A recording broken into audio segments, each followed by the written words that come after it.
I'm going to do a roll call. We have almost everyone in the room, one on the screen. I will have us start, Elizabeth, with you, if you don't mind, and go around just your name and your role.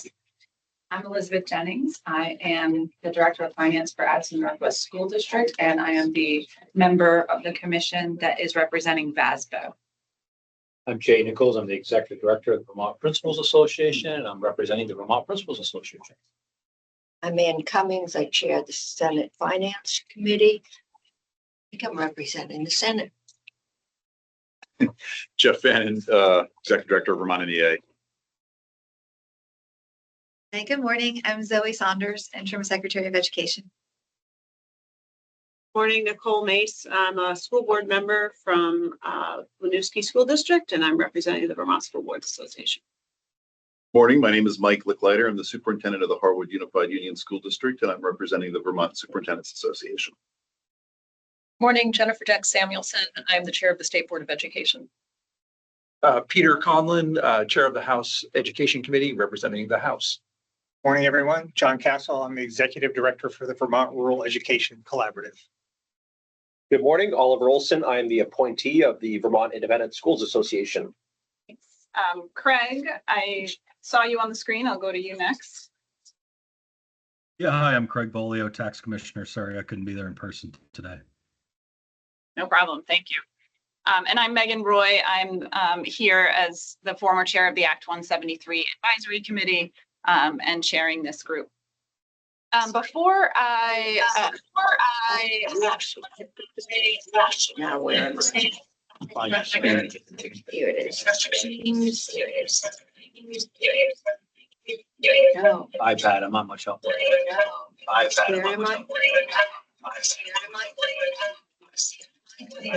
can't find it. Networking people. Good dance to it. Anything showing up that matches anything up there.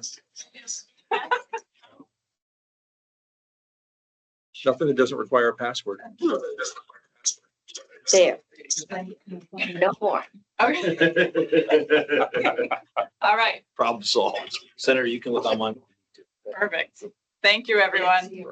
Before I get us started with amendments to the agenda, asking for amendments, I just want to open the meeting with kind of a summary of some of the two pretty significant themes that have come through both public comment at our meetings and frankly, sort of public conversation outside of our meetings. And I think the commission is aware, but I think it's worth starting our work this way.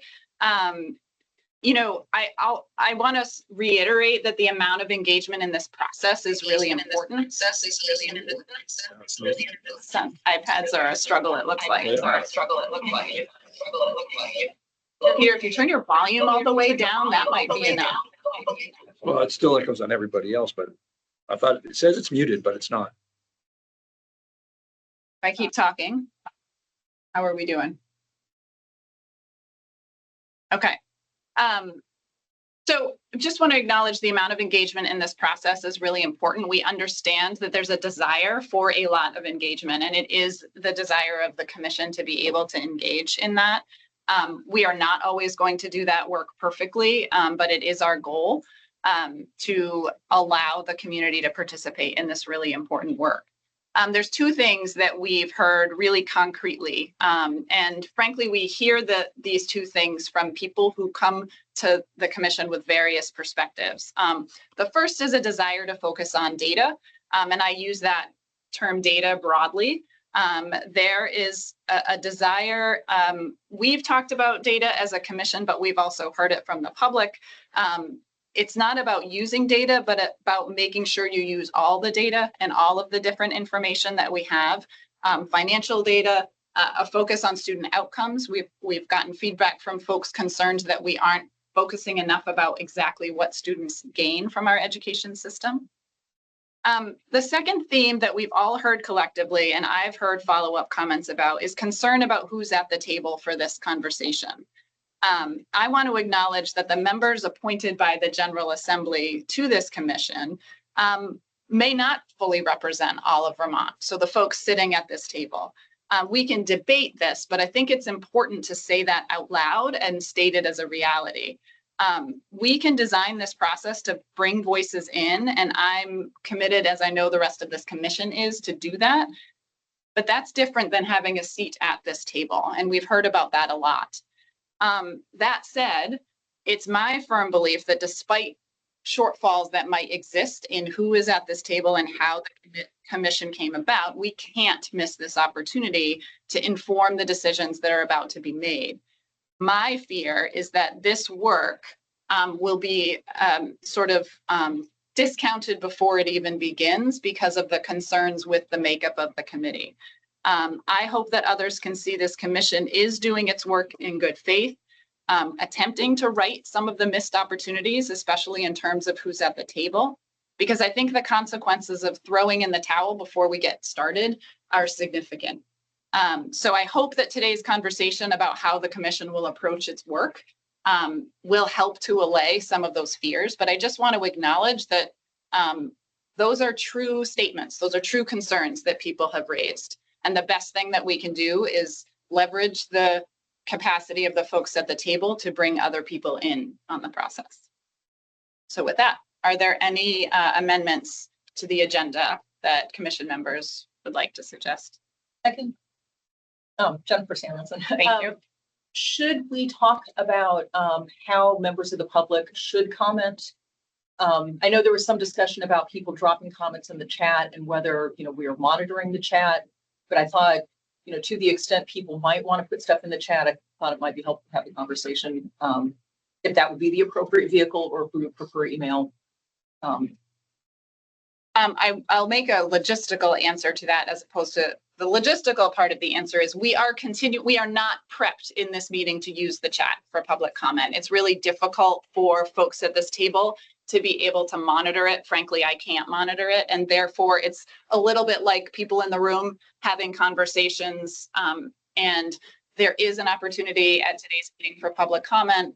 I think folks will hear as part of this commission's conversation about how in the future to handle deeper engagement. But for now, logistically, the chat continues to be off. There is someone monitoring it. So if you're having trouble hearing or if you have, something's going wrong with the meeting itself, folks from the AOE are taking a look at it. But in terms of comment, not the chat at this point. We will have some time at the beginning and the end of the meeting. And, to the extent that in our discussion as the commission does its work, members of the public have something to add to that in the live agenda, that's also an opportunity as well.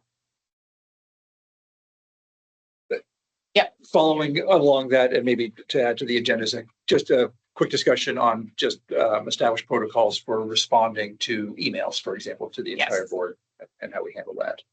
Thank you. I'm thinking we have sort of after we talk about how we approach the work and engagement, we are going to talk about logistics like scheduling our next meeting and where and when. And I think that might be a good time to talk about. Yep. Thank you. Any other adjustments? Okay, can I have a motion to approve our minutes, the draft minutes from July 15th? I'll move we approve the minutes as sent. Peter, second. Second. Mike. Any comments, discussion, things that? Yes. Yeah, Jeff Fannin, along the lines of what we just talked about with the chat, can we just at least demarcate in the minutes what is a chat and maybe separate it?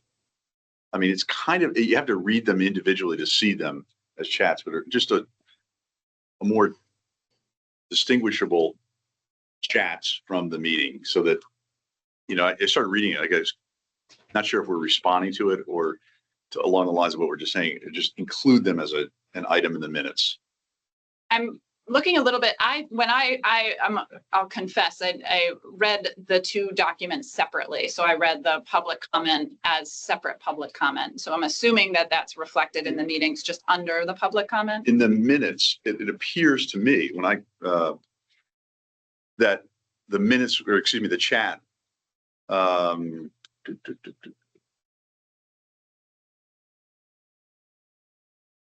maybe I'm wrong about this, but I thought the chat, I didn't have it up. the chats were just added to the end. I just was hoping that we'd have some sort of highlight, bold or something, so that we know that these are chats. So I think what I would do, because the version that I saw did delineate them as chat, and what we can do is make sure that they're under the public comment item on the agenda, so that it's clear that they're there as public comment, because to your point, Jeff, they weren't responded to or anything like that by members of the commission. So we can make sure that that is the case. I don't have them in front of me right now, so. It's not coming up for me, Yeah. but sorry. I read them this morning and I thought it'd just be good to know that. Yeah. And then along this conversation we're just having. Yes, thank you. Any other comments on the minutes? All those in favor of approving the minutes from July 15th? Aye. I, Any opposed? Okay. Minutes are approved. Thank you, Jay. Or at least one. Any other abstentions? not to be persnickety, but if it's not unanimous, technically, I think we have to do a roll call. Only because Craig is on the screen, so we can do a roll call if we want. Sorry, Craig, guys, I just wasn't here. I wasn't on the commission. Craig, do you want to start the motion to approve the minutes? Start with the vote or give the motion? You're voting to approve the minutes. Roll Yes. call. Thank you. My vote's yes. Staying Jay Nichols. Yes. Yes. Yes. Yes. Yes. Yes. Yes. Yes. Yes. Thank you. Okay, minutes are approved. So we have an opportunity for members of the public to speak. There's a couple in the room. I see a couple of hands on the screen. Just a couple of reminders about public comment. We'll have time at the beginning and the end of our meeting. If there's a large amount of public comment in this first part, we will keep ourselves on track. There will be another opportunity at the end. And just a reminder to those making public comment, you may not receive an immediate response to your comment. The commission may provide a response afterwards. The commission may decide to take up your comment as part of its agenda building, and you may not receive a response. So I see Jay Denault on the screen, and then I'll alternate with anyone in the room who may want to speak. I'll start with Jay. Thank you. Thank you, Megan. Just want to start by thanking you for your opening comments about public participation, because it's very important to many of us. I prepared a statement and I'll make this as quick as possible. As you know, I brought this document by VASBO, VPA, VSA, VSBA dated April 15th, 2024 to the attention of the steering group at their May 5th, 2024 meeting.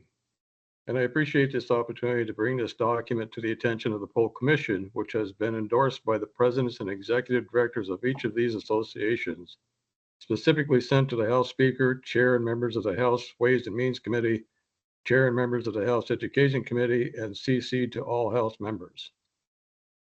There's the association's proposal, quote, the legislature should expand statewide bargaining of health insurance. Wages and benefits for personnel constitute roughly 75 to 80% of the school budgets. The VSBA's VHI and VSBIT subsidiaries should undergo an independent investigation to discover why the health insurance has become one of the budget drivers. The association proposal, quote, the legislature should require a district that closes a school to designate 3 public schools rather than expand the number of districts paying tuition to private entities. Every time we send money away from the public school system, the cost of education in Vermont increases needlessly. This puts 100 state-approved independent schools out of business by denying them tuition payments without regard to the harm it will bring to the children and their families living in Linden, St. Johnsbury, Sheffield, Wheelock, Sutton, Newark, Burke, and leaving other area school children with no high school to go to. The association's proposal, quote, the legislature should establish a responsible and well-defined process and criteria for district school boards to directly petition the governor to amend their governance structure in order to merge districts or close schools. Post Act 46, there are opportunities to achieve more streamlined and effective governance or optimize space within public schools. But vigorous local opposition to school board plans stymies progress. final decisions of after a petition and statutorily prescribed process would rest with the governor.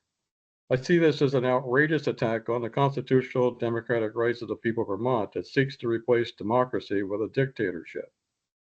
Now citing the VASBO April 12th, 2024 meeting minutes, the associations have created a legislative collaborative committee. Quote, there is a letter sent out in collaboration with partner organizations based on the U bill. That would be the letter that I brought to you on the 5th of May. The further review of the minutes reveals that the chair of the House Ways and Means Committee, Emily Kornheiser, was in attendance and participated in a lengthy discussion and answering legislative discussion, quoting the minutes, need authority and evidence of influencing the public around school size. Rep. Kornheiser responded, referencing Act 46 could be problematic, may need to have to be separate thing as a whole. The Education Committee is tasked with tasking a task force to recommend class and school sizes. Representative and Commissioner member Peter Collin is quoted during the May 5th, 2024 Steering Committee Group meeting. Quote, I understand the perception that the presence of the education associations on the commission creates.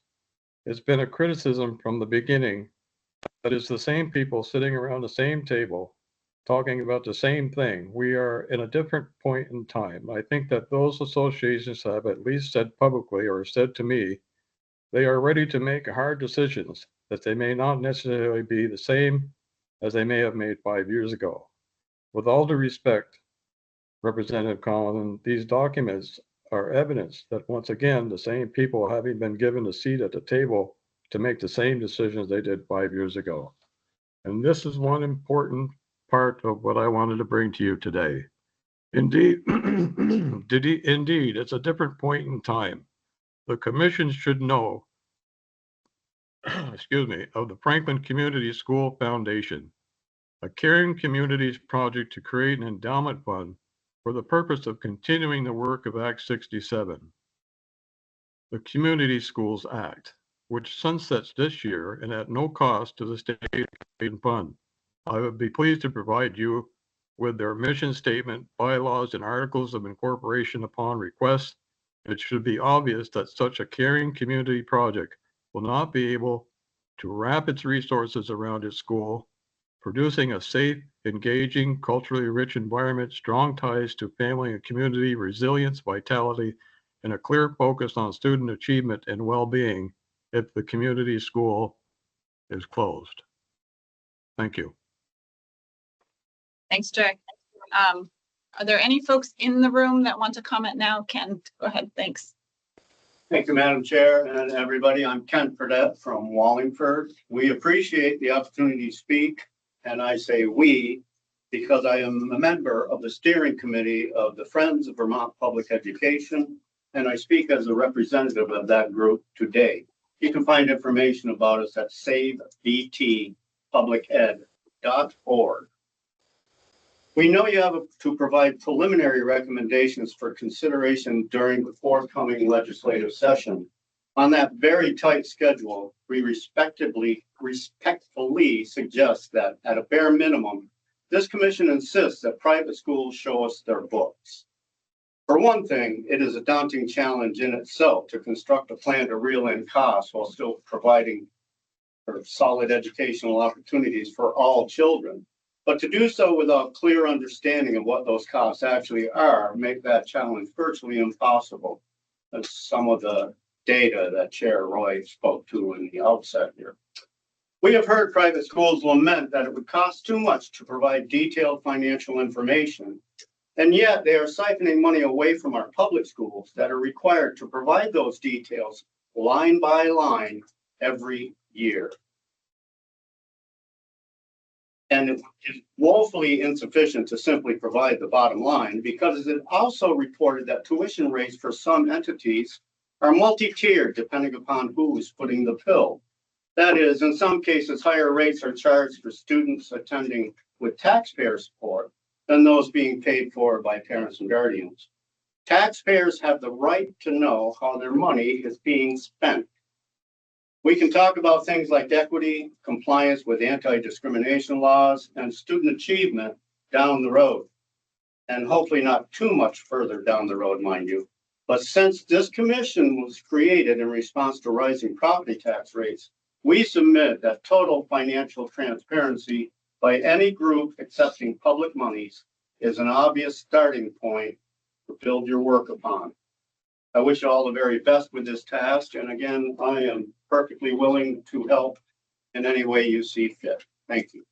Thank you, Ken. Dan MacArthur on the screen.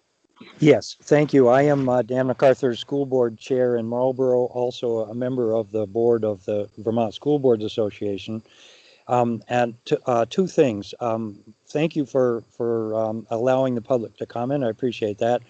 Chairperson Roy, I appreciate what you said at the very beginning about opening this up to as broad a spectrum as possible. I have said before, and I would like to repeat that I feel that classroom educators and principals should be included as much as possible in this conversation. I know it's about money primarily, but I repeat what you've already mentioned, that I really feel that there should be educators at working on this as well.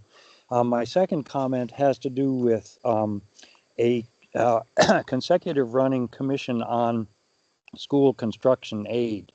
I really hope that you folks will work with the Commission on School Construction Aid to make sure that you both work in concert with each other, because both of these things are killing the little public schools. You know, every school in the state, I imagine, has either a leaking roof or, you know, a driveway that's not safe or whatever. As they discuss what they're discussing, please include that discussion with the finances, because they really have to go hand in hand. So thank you again for taking my comments. I appreciate your work. Thank you, Dan. Yes, in the room. Morning, my name is Greg Hughes, and I thank you for the opportunity to make a comment.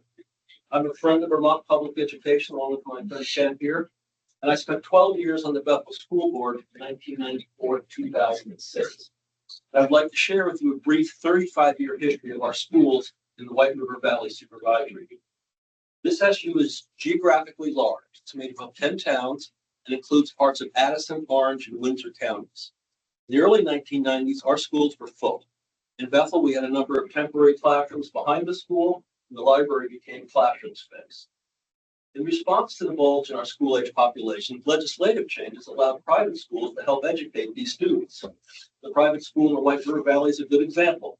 They came into existence in 1995 and were able to accept tuition students when other schools were not able to do so. The bulge in our school-age population has long passed. Of the 10 towns in the White River Valley Supervisory Union, the 4 towns that have their own high school all made the painful decision to close their high school. Bethel and Royalton formed the White River Valley Unified School District, and the consolidation has gone well. However, our schools have additional capacity, and with more students, the school district would generate more tuition revenue and property taxes would go down. Given the profound drop in our school-age population, I submit that the legislation passed in the 1990s to help accommodate the bulge is no longer appropriate.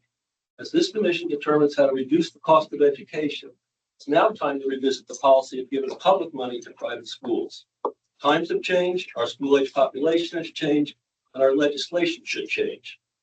In 2023, the Vermont Supreme Court confirmed, and I quote, that the methods appropriate for providing adequate education opportunity may change over time, as those once sufficient can and should be modified if they no longer serve their intended purpose.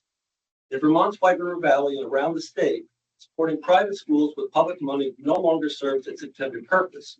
And if we follow the guidance of the Vermont Supreme Court, the policy of funding private schools with public money can and should be modified. Thank you for your consideration. Thank you. So I'm going to move us forward. I don't see any more hands. There will be another opportunity for public comment at the end of the meeting. So the next agenda item is committee reports, which is here partially to give some context for a standing agenda item. We anticipate that the commission's work is at least in some part going to be done with subcommittees. And there is a desire to make sure that work and that communication loop happens. At the moment, the only subcommittee we have is the steering group, and the bulk of today's agenda is the steering group presenting its suggested work plan to the commission. But does anyone from the steering group care to synopsize the conversation from its meeting? I didn't orchestrate this, so I'm putting people on the spot here. I'll give it a shot. Yeah, so we discussed the work plan going forward, which will be presented. We talked about what committees should exist or shouldn't exist, which will be obvious. Everything that we talk about becomes further discussion for the broader commission, of course. We finalized the first active subcommittee, which is the subcommittee on education finance, which I think we presented today. And I think that about wraps it up. Questions from the commission to steering group members?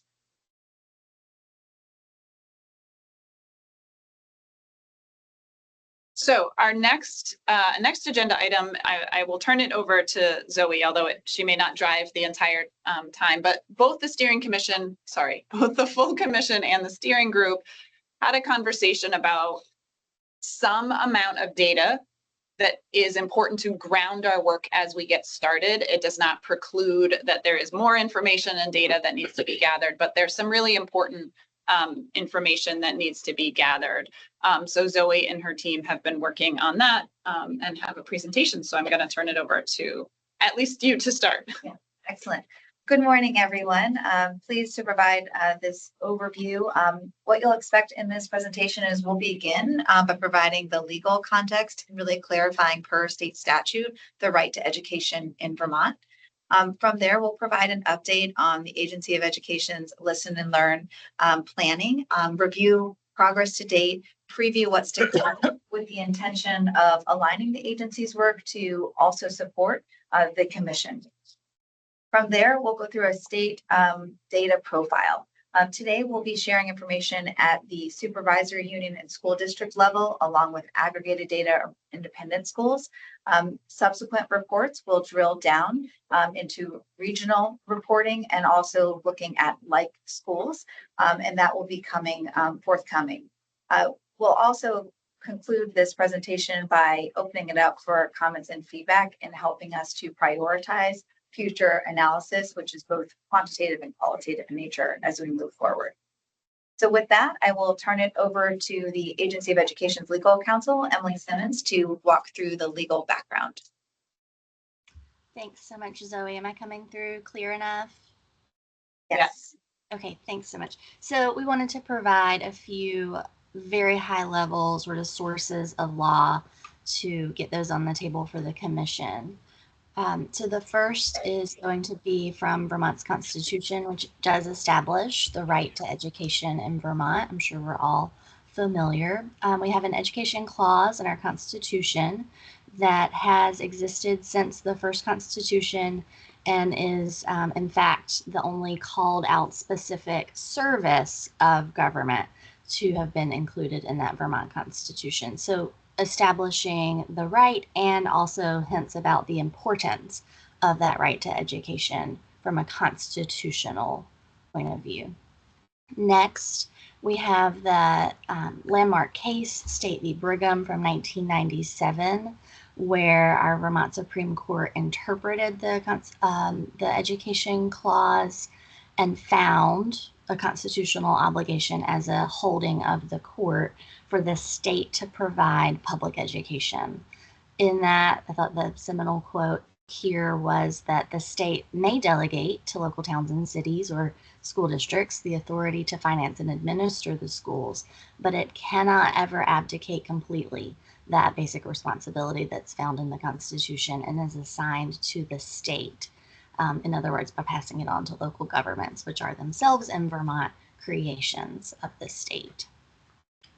So another slide about Brigham calling out that, of course, the reason we remember this case so well is it invalidated the then current education financing system, which had a substantial dependence on local property tax, which resulted in the facts of that case in wide disparities in revenues that were available to local school districts and deprived children of the equal educational opportunity that they are entitled to under the Constitution.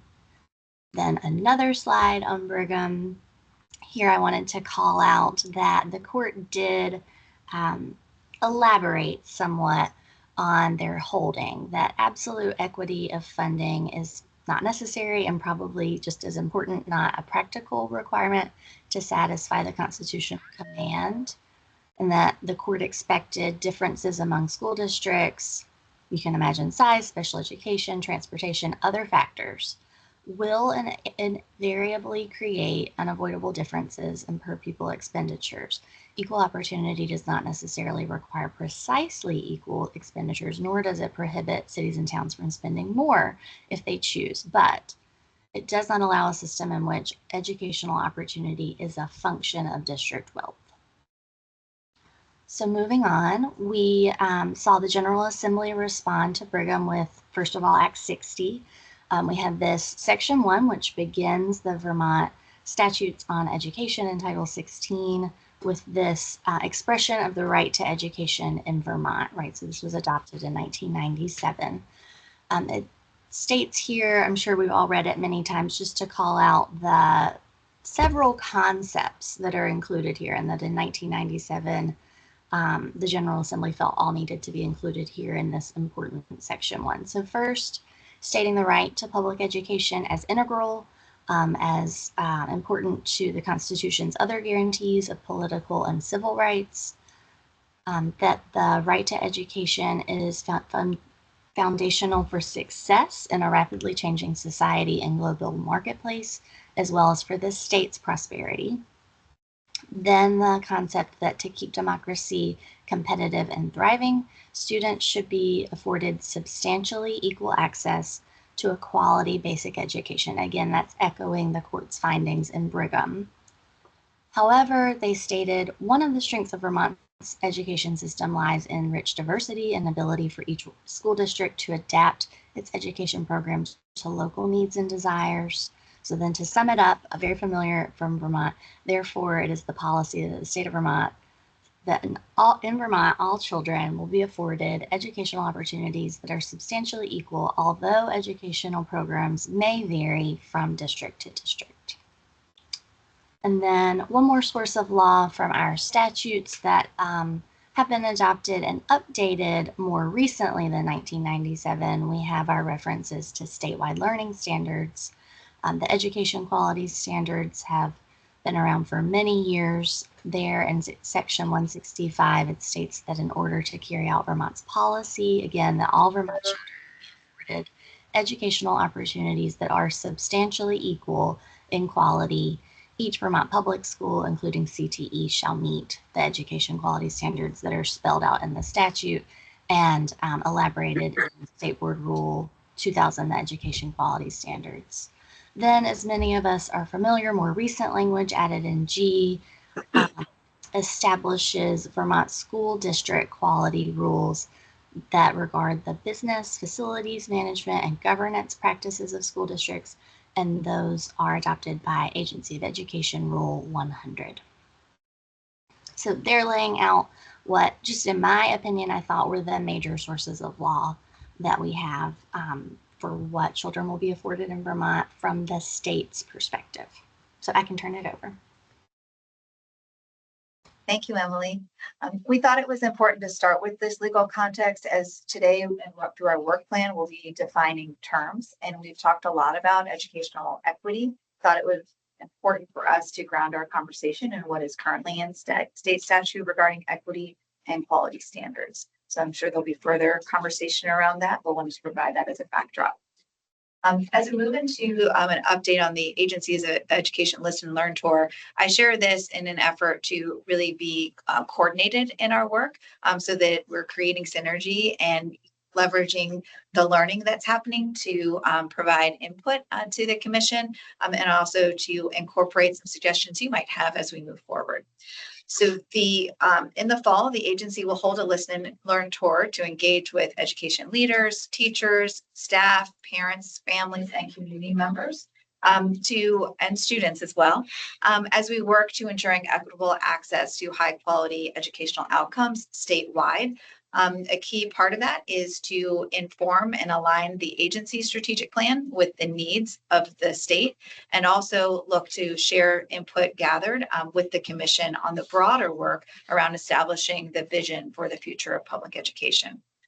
To date, we have met with 4 of the regional superintendents associations and are scheduled to meet with the 5th of those associations in September. And we're really doing this work as part of preparation to make sure that we're understanding the regional priorities and also getting input around the data that's most important to review and grounding these conversations. As part of these sessions, we have been sharing some of what the agency has identified as our improvement priorities, both from an operational perspective and looking at goals and initiatives. Operationally, as an agency, we're doing a lot of work to enhance data access and data reporting. We are also refining our communication and support to the field to ensure consistent messaging and looking at new ways to be able to share guidance and information and support. As third part of our operational improvements is really focusing on interagency coordination to really create that strategic alignment and maximize the expertise and resources we have at the agency to support the field. Priorities that have emerged are to improve literacy outcomes, expand college and career readiness, and support the mental health needs of students. As we've been engaging these conversations with superintendents and also with other stakeholders across the state over the past 4 months, some additional areas of concern have emerged and include chronic absentee and attendance rates, also looking at teacher licensing and preparation programs, all student assessment scores, so not just focusing on literacy, but also on math as well as a key improvement area. Budget development is something that continues to come up. As we know, we faced a really unprecedented budgeting year and challenge last cycle, and really thinking about how we can get ahead of some of that as we go into this next year. And lastly, school construction, facility, and PCBs have been coming up as well as part of this conversation. So I share this just to kind of help us be thinking about our work and really aligning that to what we're hearing, our priorities from the field. So as we move in September, we'll be engaging further planning with our education leaders and teachers to really understand some of these regional nuances in preparation for hosting broader public engagement sessions, which will occur through October through November. The idea is to host these in partnership with our educational leaders. And we do have a consultant that will be helping to support with the facilitation to ensure objectivity. So the guiding principles for this work are 1, to ensure access. So with that, we have to be creative about when we're offering these sessions, likely after school hours or on weekends when families may be more available to participate. Second, we want to promote informed input. And to that end, making sure that we're bringing data and context to engage in these conversations. So it's really grounded in the facts and in data. Third, we're looking to promote two-way communication. So really being able to have an exchange of ideas and dialogue. Third, we've heard loud and clear the need for actionable next steps. So how do we really identify some of these key ideas and strategies and be able to put them into an implementation mode? And then lastly, as I've shared many times, the intent is to support the broader work of the Commission on the Future of Public Education as the Commission begins to determine what the Commission needs in terms of its own consultant and support moving forward with a broader public engagement strategy. So now I'll transition to providing the state profile. I do have many of our data owners available to dive deeper and to expand and answer questions. I'll also share that we will be publishing a report that has additional context. It defines all of the metrics that we're using and provides a little bit more analytical framing for these data charts that I'll walk through. This really came about also and coordinating with the steering committee to prioritize. The steering committee felt would be most important for us to begin looking at as a first pass of the data review. So within the report today, we will look at enrollment trends, demographic trends, student outcomes, staffing, and spending. Again, this is looking at it at a supervisory union level, so it is at a higher view. And we will commit to providing additional analysis and look forward to input today as we break that down by region and like school. So the purpose of this is to share those statewide trends. Really hoping that this presentation helps to prompt conversation and also set the table for a shared basic understanding of our state education system. It is not intended to be the sole source to use for decision making. I think that's very important to reinforce, but rather is a first in a series of reports that we will be releasing to guide this thinking and work. Things to consider as we go through the data, we recognize as an agency that some of the definitions and sources of data may vary. So we are providing clearer descriptions around that at the top of each section of the report, which will be shared later. And we are committed to improving the consistency of the data that is collected and are taking next steps to improve that data quality and reporting. So I'll start with our state education system at a glance. So we have 52 supervisory unions, 17 career and technical education centers, 119 school districts, 288 public schools. Our enrollment for adult, our total enrollment, which includes pre-K, K-12, and adult learners, is 82,828. I'll share the breakdown of that momentarily. We have a total of 127 independent, approved, and recognized independent schools. The total independent school enrollment is 9,679.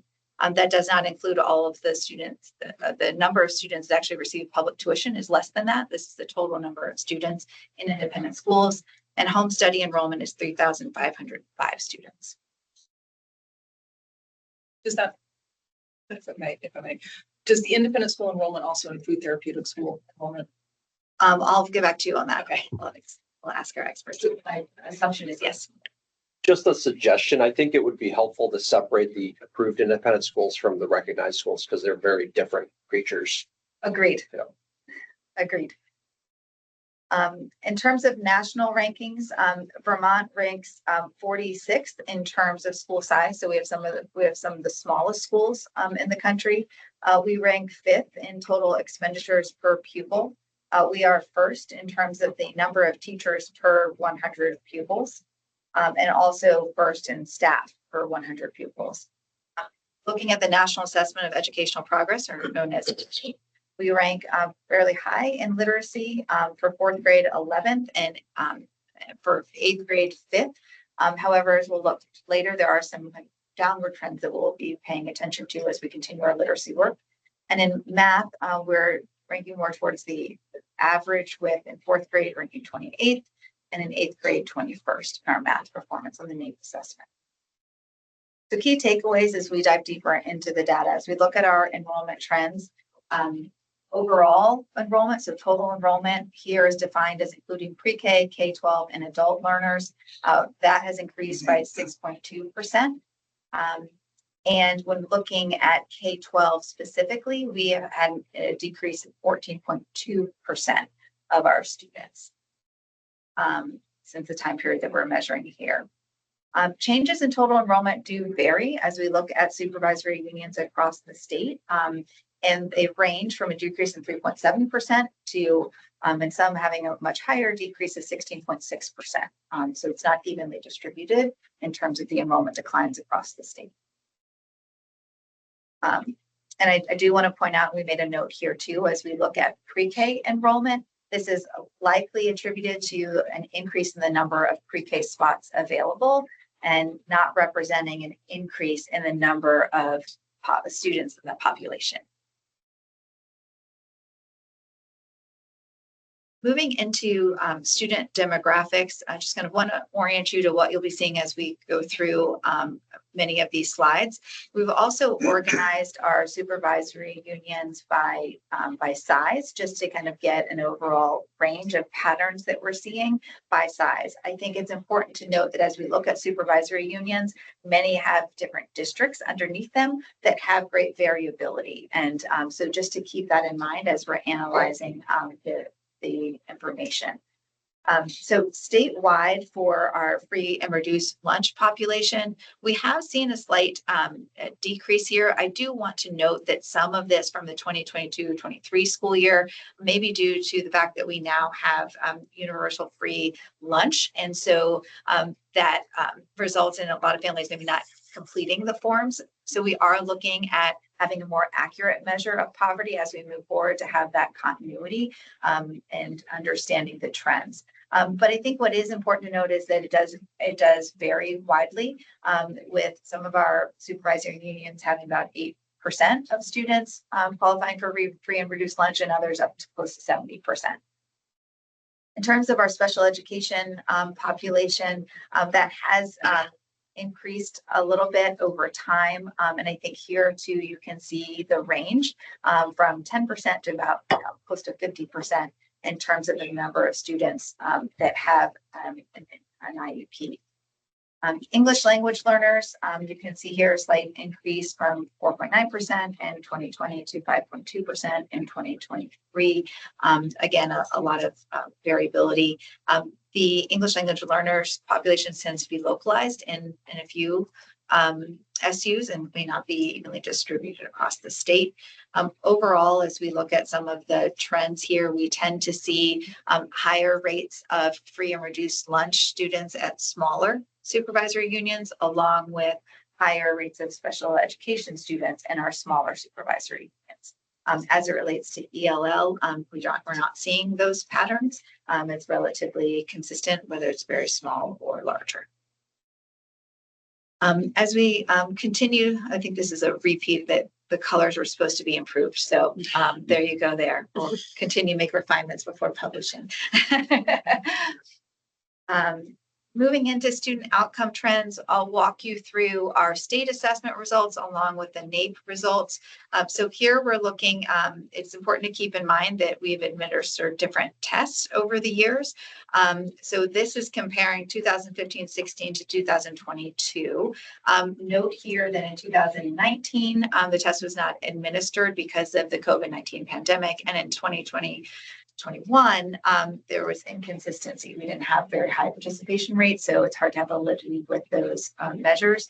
But overall, what you're looking at here is we grouped it by performance by grade level. So the red line, just to orient you to what you're looking at, is elementary school performance. The blue line is middle school performance, and the orange is high school performance.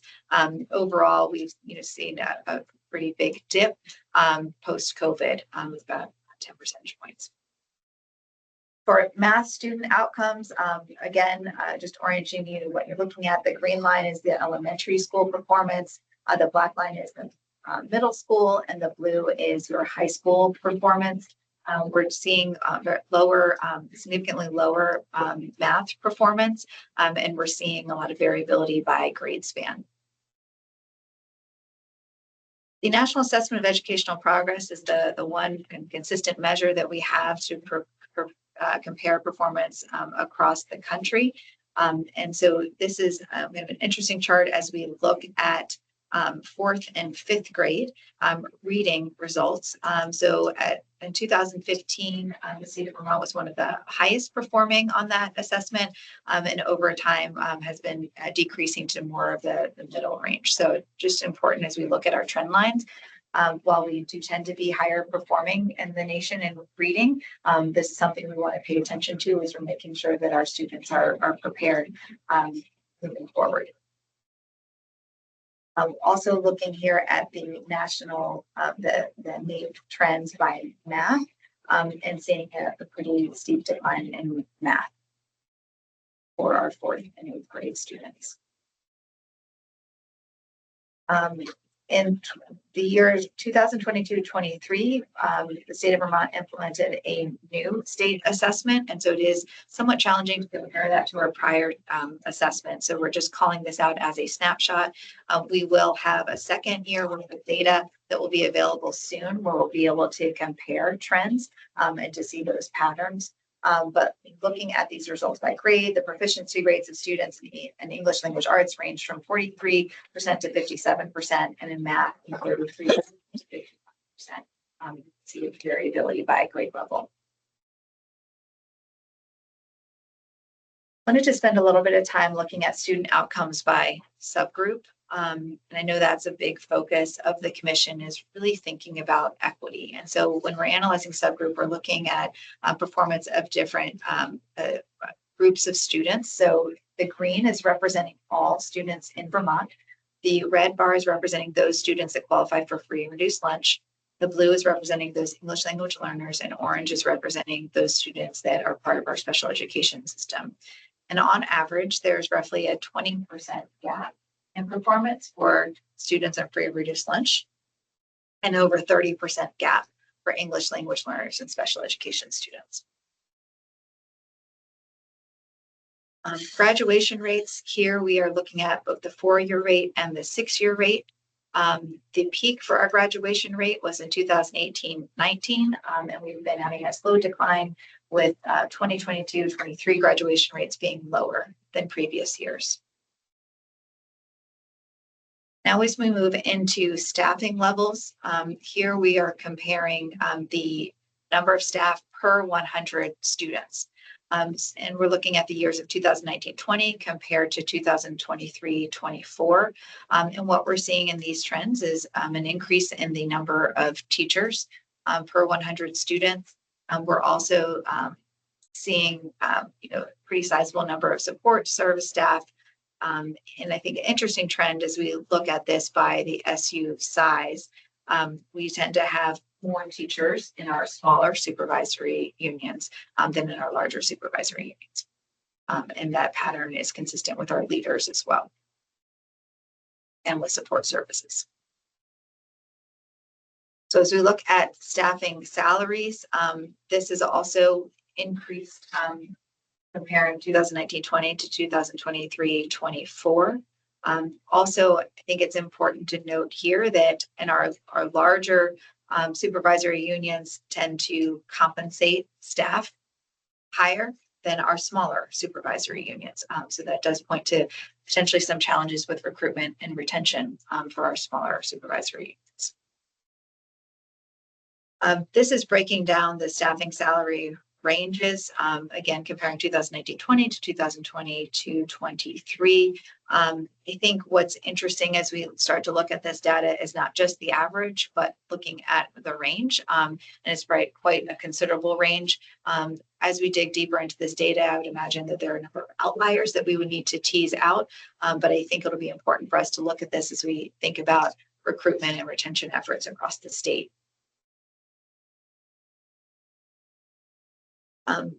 Moving into total expenditures per pupil, here really looking to call out the overall expenditure. So there's a lot of different data that's looked at here.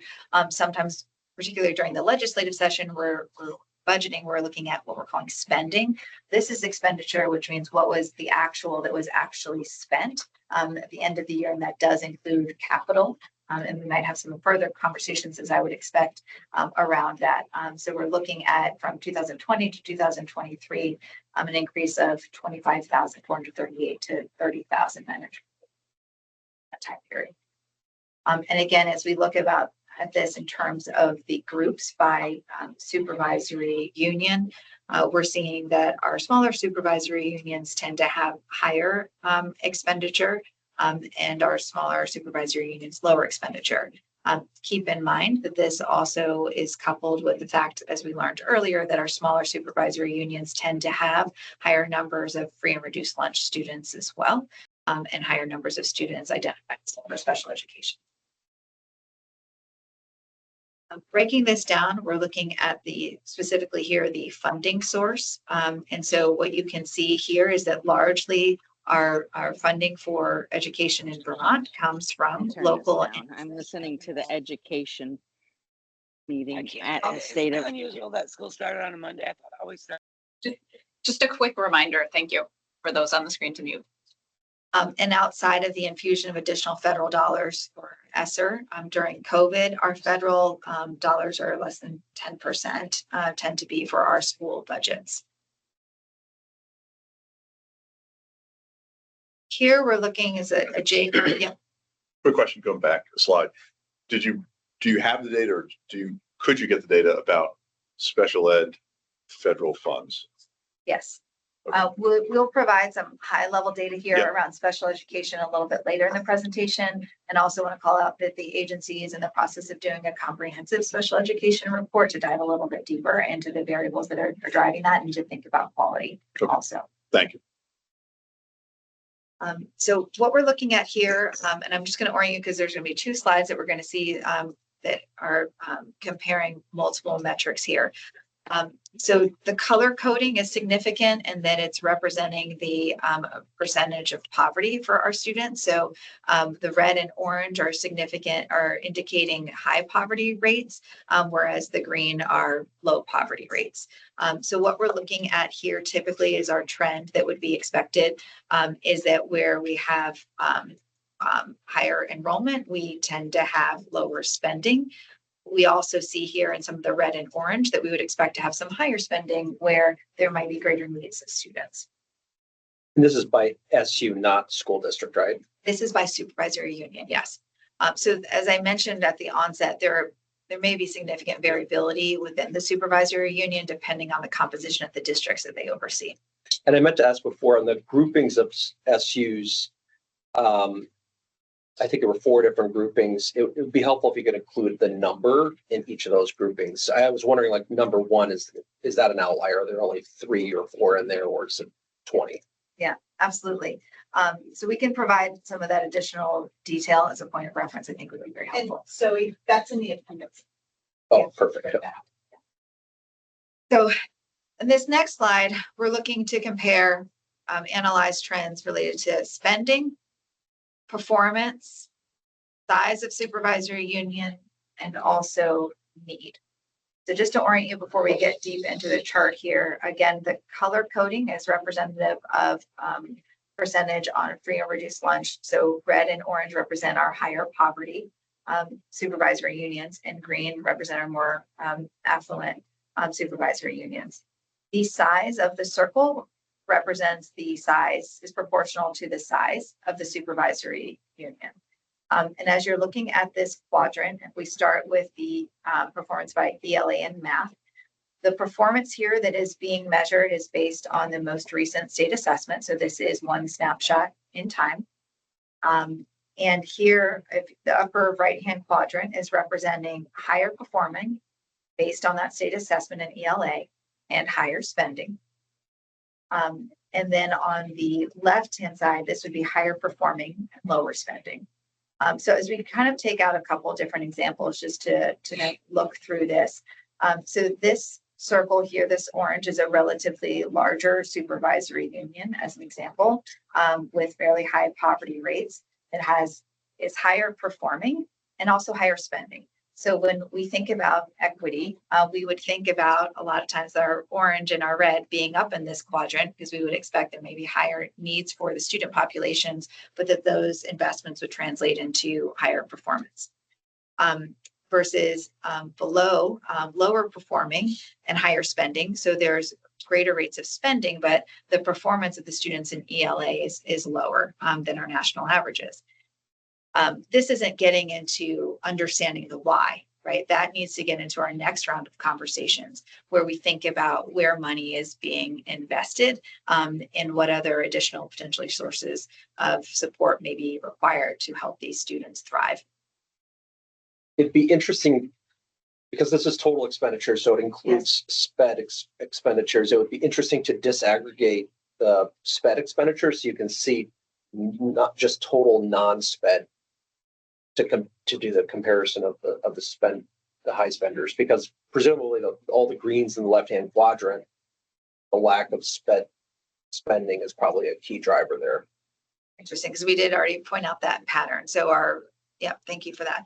So I think there's a lot of ways to slice and dice this. I think what's an important conversation for the commission is how do we really look at this from two perspectives, right? Our charge around affordability and quality. And so this is kind of a first attempt to begin to plot that in a way and ask questions around, how do we evaluate the extent to which our theory of action is working as a state in terms of what are the equitable inputs that we have in our system and are they yielding the types of outcomes that we would expect.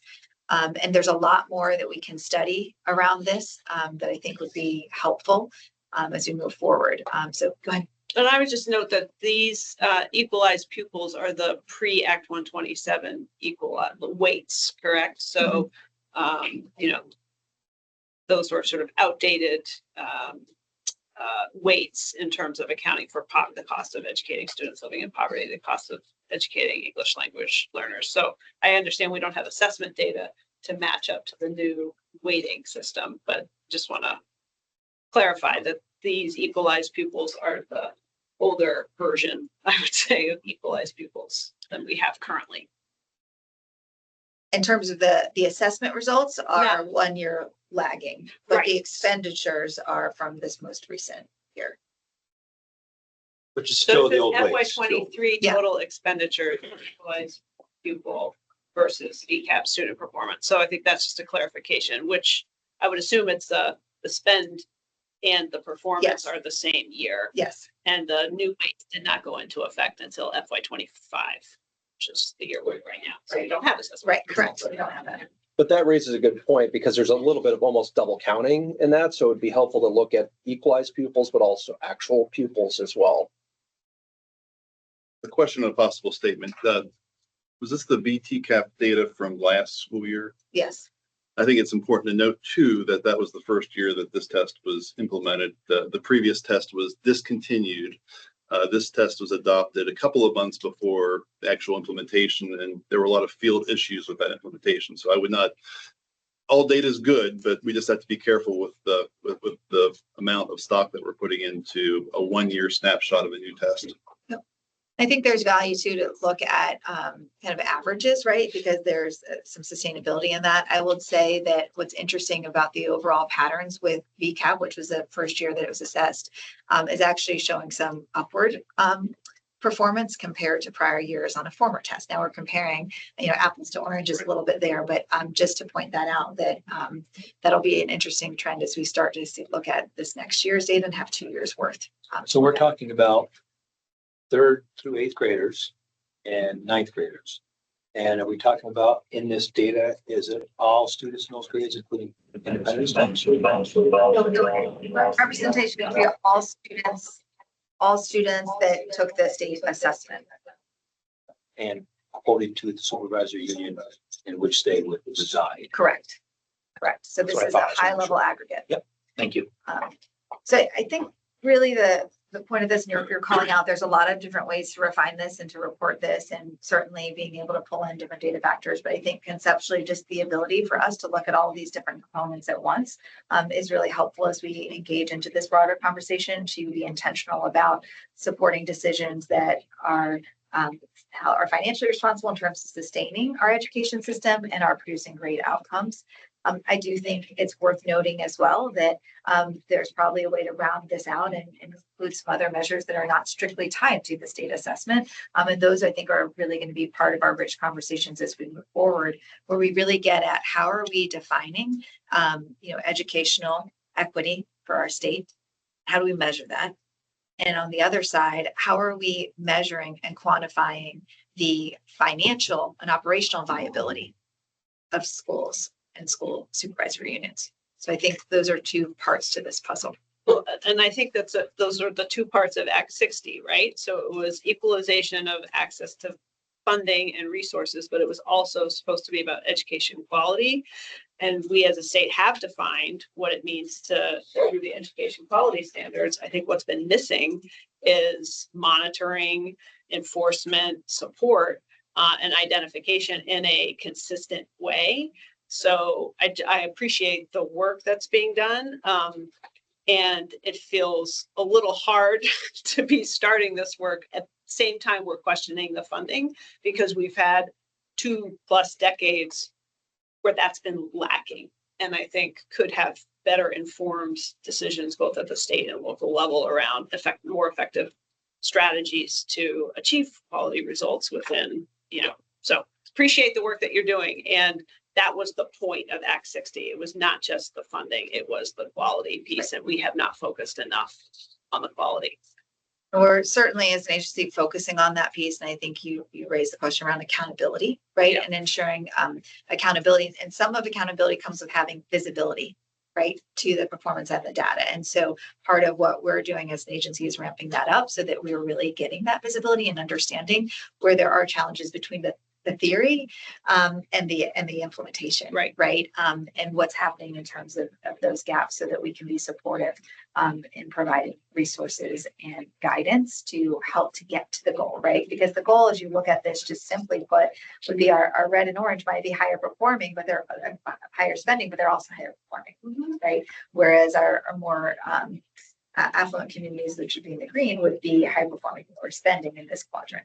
And when you look at our staffing trends, I mean, to me, and as someone who's both been an administrator and is now a school board member, the upward trajectory of the number of personnel that we hire, it has appeared to me as though that's our strategy, right? We add some staff to address an issue, but what those staff are doing, how they're trained, how they're prepared, has been, I think, inconsistent. And I think that the solution is not always adding staff. It's making sure those staff have the support, the qualifications, the curriculum to, change the trajectory.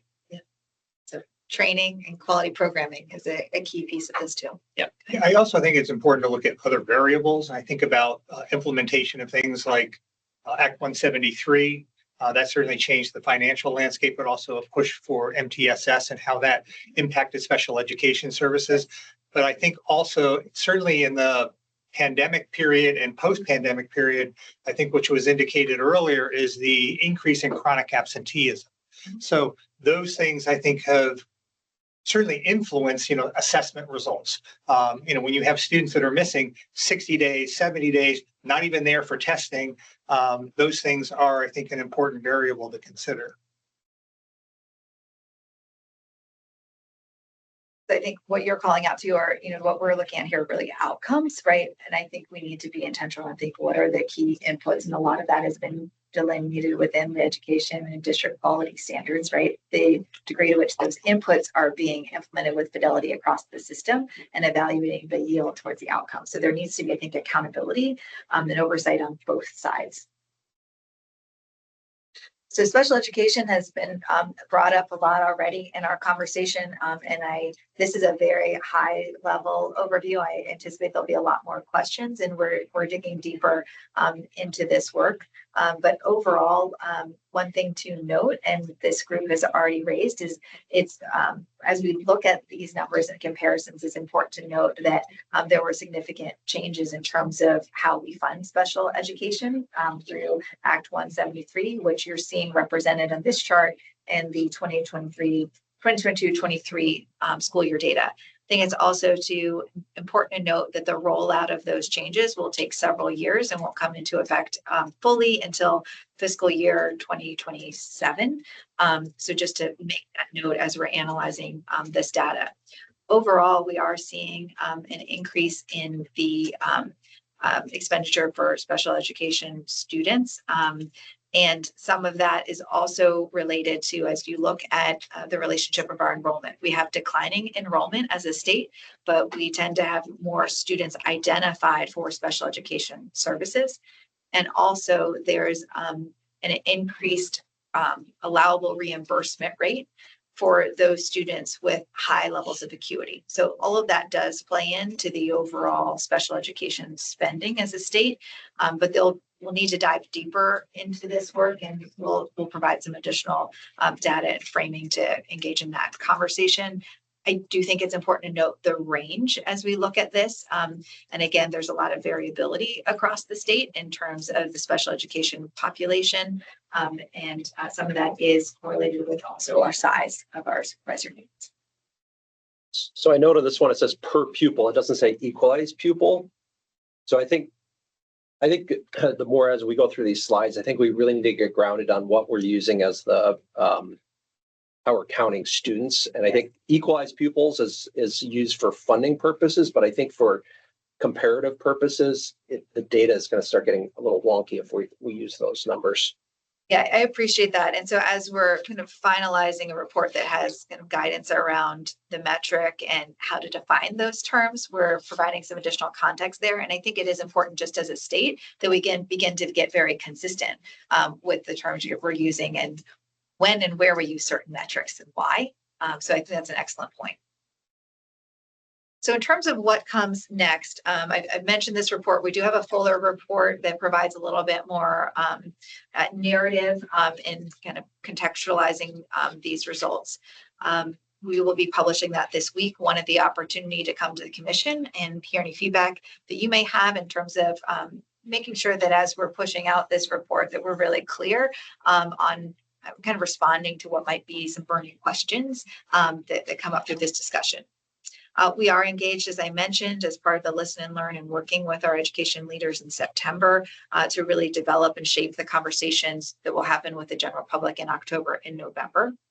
I also want to note, as I mentioned at the beginning of this presentation, that this is a first in a series of many reports and is looking at the highest level of the supervisory union. So there's many areas of future inquiry that we will be exploring. So I want to just call that out, that we will be looking at comparisons by region. We'll be looking at like schools as identified in a couple different ways. Also looking at trends for provisional licenses, teacher tenure, looking at enrollment trends by specialized programs, including dual enrollment, early college, et cetera. Looking at correlation with social and emotional learning indicators. I think that's part of the question John mentioned is not just the assessment data, but what are some of those other factors that might be influencing the conditions of success for a student.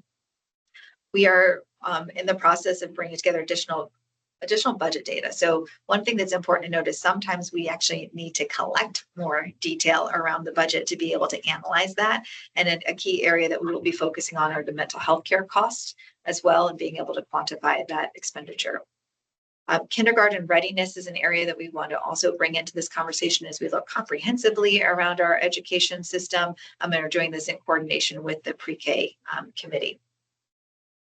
Today, we've talked a lot about quantitative data. It's important, I think, for us to also bring in the qualitative data so that we're understanding kind of the nuances of how this work is implemented in the field, identifying really promising practices that we want to elevate, and also identifying where there may be some barriers and how we can think intentionally about removing those barriers to achieving the desired outcomes. So to that end, the focus groups will be one avenue for that, along with surveys to collect that information. So in general, I just want to pause there and appreciate learning from you as we kind of reflect on some of the data we explored today. And specifically from the commission, I'm interested in learning what additional analysis do you think would be most helpful as we kind of prioritize the next phase of reporting and planning?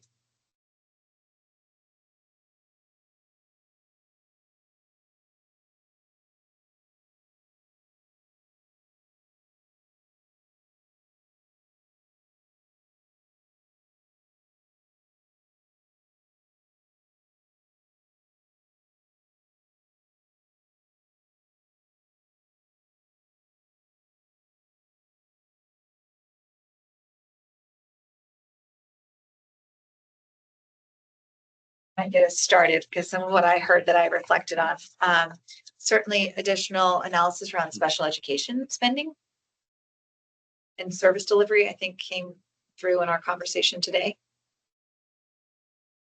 Also really making sure we're clear about how we're defining our terms, particularly as we think about equalized pupil versus total pupils. So related to that, I'm thinking about the chart that you had that showed special ed spending, while certainly increasing, actually appears somewhat stable compared to the non-special ed spending per pupil. And so when we, a lot of times when we look at data, we want to, the biases that we bring with it color how we interpret it. And so I just wonder about, as we look closer and dig into special ed, which we do need to do, I would also just remind us that in some ways that spending is not increasing, at least according to that piece of data. Although that might depend on how you define the impact of MTSS, right? So is it are we able to hold the line on that because we're moving more of these supports to a lower level that aren't classified as special education expenditures? Yeah, I might offer that given the long tail of implementation of Act 173, I'm not convinced that we would see that impact this quickly. That's a hypothesis, not a statement of fact. But the funding should stabilize as a Yes. result of 173. Yes. Well, right, but just because the census block grant is going to stabilize does not mean that local budgets aren't going to pick up. Yeah, actually, Exactly. that's an important question that I think can be answered in a clarifying way. When you look at special ed spending, is that just the state's contribution? Because a school district, when they calculate their maintenance of effort, is still going to count spending that is actually local spending because it fell outside of the census grant. So you don't have to answer it now, but a question to be answered is that just reflective of the census grant itself, in which case the statement that I just made isn't accurate? Because what we should see is special ed spending, whether it comes from the general ed pot of money or not. I suspect we will not see that. So Right. what So- we have seen in our district in Winooski is the gap, because we have a low number of the census block grant does not account for student need or student population in any way. So the delta between the state portion of funding for special ed and our total special ed spend is getting bigger. And so to the extent special education costs are now being borne more through the property tax or the local ed spending, Right. that would be a picture that would be important for us. to Right. understand. So if that graph could be, if we could just make sure that that graph says what we think it says, because it may not. And what it really should represent is special ed spending regardless of whether that is state or local funding. Because if we use the numbers that districts are using to demonstrate their maintenance of effort, that's their actual special ed spending, regardless of where it comes from. Or actually even possibly their stat book reporting. Yeah. Would go by program code and delineate what's Yes. special education and what's not. Yeah, I appreciate all these conversations, and that's why we actually stayed pretty high level on the special education data, because I do think it requires some deeper analytics to get us to understanding the nuance of these questions that you're raising. I also think that's why we're excited to do some of the planning in the region, right? As we look, supervisory union, school by school, and really making sure that our data is matching and that everything's being coded appropriately as we're reporting out this information at that deeper level, right? And the aggregate level, we're probably not seeing those discrepancies. Yeah, and I would just add, sorry, Nicole, just in general, this commission and the finance subcommittee is charged with preliminary recommendations by December. And I think that's important for us to hold as we dive deep into an analysis and all of the other things, all of the other pieces of information that we want to have and need to pursue, but also need to be able to recommend something by December. And that's just a thought that I think is important to hold. So shifting gears, I'm appreciative of the comparisons, because I really am interested in capturing the impact of the lack of scale.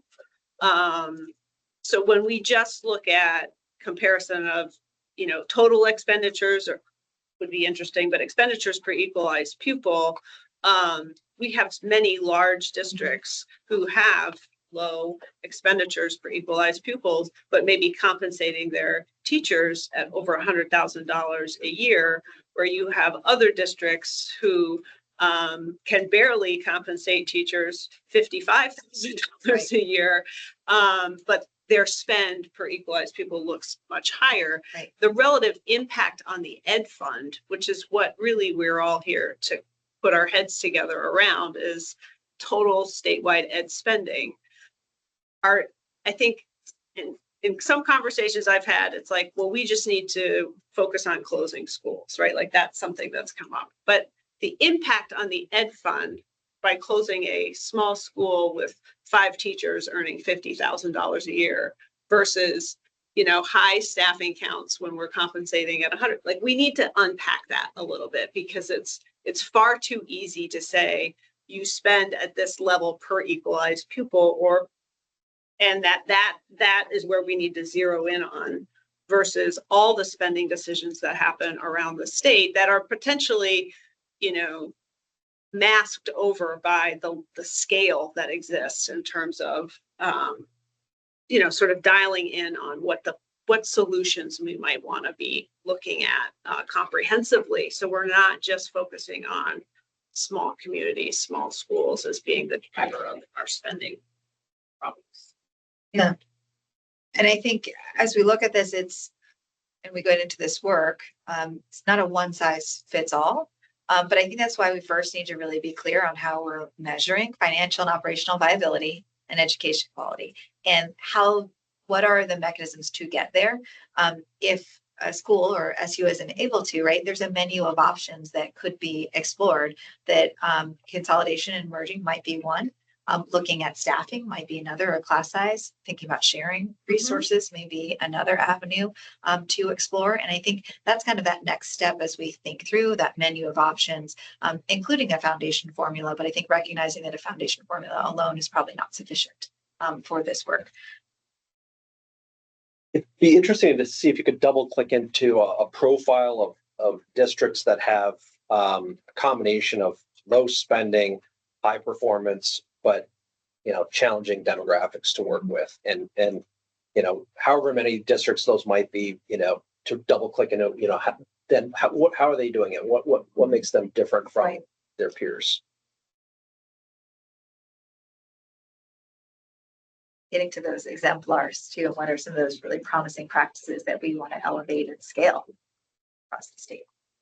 Yeah, because my mind keeps wanting to go to that quadrant of the graph where they're low spending but high performing, to say, what can we do to replicate that? Like, where can we find, some aspect of how these districts are performing that we could implement statewide? But the thing that I think is a little bit tricky is with the data, knowing that a lot of the inputs to that data is, currently changed. We now have different pupil weights. We now have, different requirements for special ed. And so I think a lot of that data about, what might have been considered high spending maybe has changed, with the new pupil weights. And so I realize we're sort of stuck in a period in time and we're moving forward while we're doing this, but trying to think of a way that we can acknowledge that those inputs have changed and try to predict, how the changed inputs might change the outcome that we're looking at. Yes. I think it's also worth discussing from principals all the time. Things that we have to make a decision as a state. What should be education spending? What should not? Are we going to take up, and I don't want to use the word failure, but lacks of support in the mental health system? Are schools going to continue to fund those? And if they are, then we need to acknowledge as a state that yes, that's what we're going to do, or not. Because we have some places where people they'll get a couple extra counselors and stuff to provide extra support for kids, and it's really mental health services. And it's being done to local school because that school board, that principal, that superintendent thinks it's the right thing to do for those kids. I'm not questioning that it is. Whenever we do that, we're adding to the ed fund, we're adding to the property tax, we're adding to the conversation about ed spending increasing. So I think we have to be really clear about that. Either we're thinking about the whole child, and we're going to do that through our public schools, or we're going to delineate some of those services are provided. And I think to Jay's point, something that would be helpful to have is a breakdown of our personnel in our schools. We talk about that ratio. How many are teachers? How many are counselors? How many are administrators? That would be interesting piece of data to look at. And comparing that? Yes. Well, and I think we had talked about at the steering committee level, some data that's not captured here, which is really looking at the sources and uses of the ed fund, looking at district budgets by object and function. So you can start to unpack that question of, what percentage of ed spending is really either, supporting, supplementing our human services. Early childhood is another example. Right. But also other state programs that have been added to the education fund. So I think that I would suspect that data would be shared with the finance subcommittee, but But I think it's important for this group to see that too, just trends over time. The other piece is retirement. That was added to the ed fund. Oh, yeah. 2018, I think it Well, was. what did you say? Retirement. Retirement, yeah.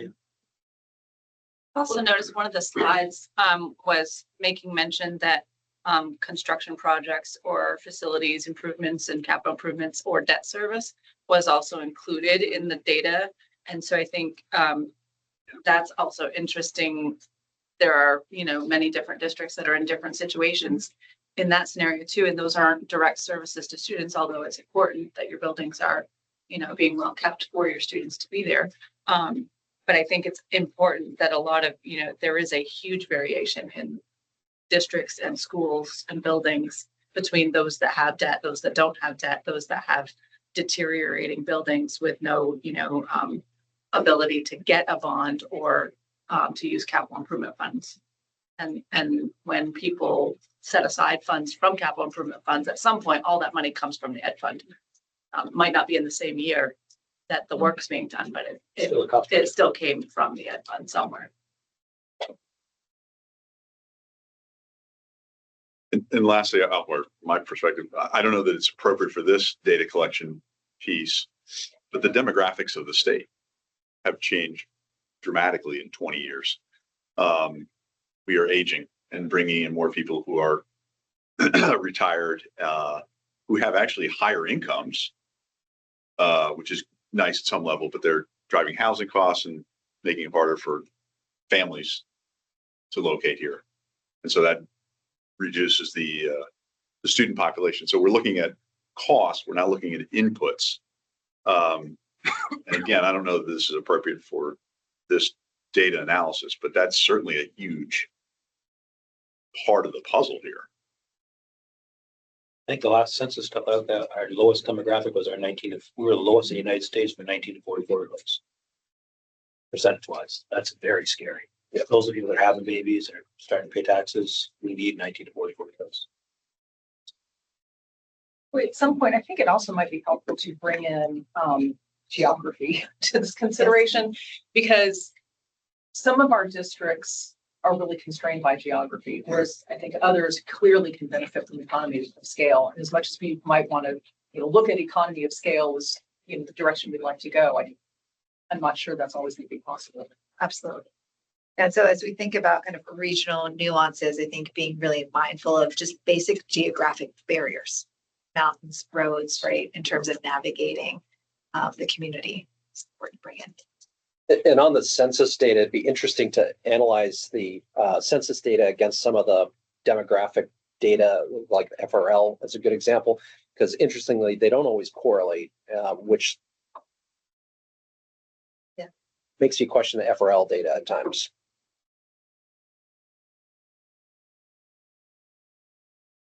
We've called out, we need to really think about a consistent and lasting measure of poverty for students.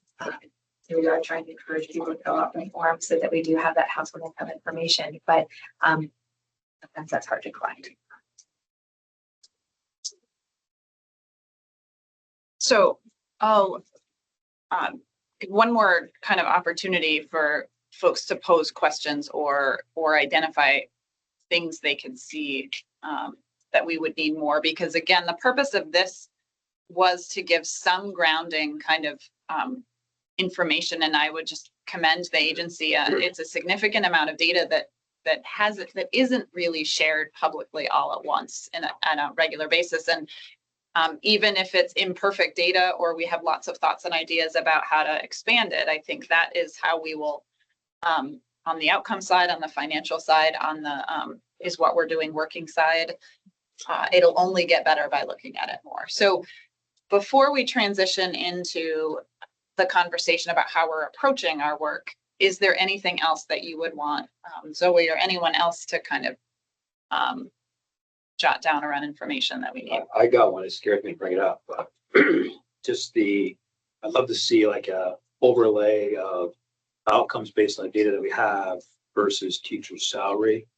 And one of the things that we've known in this state for a long time, and one of the least equal things we have, is that districts that are better resourced hire teachers at a higher level, and some rural areas serve as training grounds for teachers, and they train teachers, and they're there for 3, 4, 5 years, and then they go to Chittenden County or someplace else and get big raises.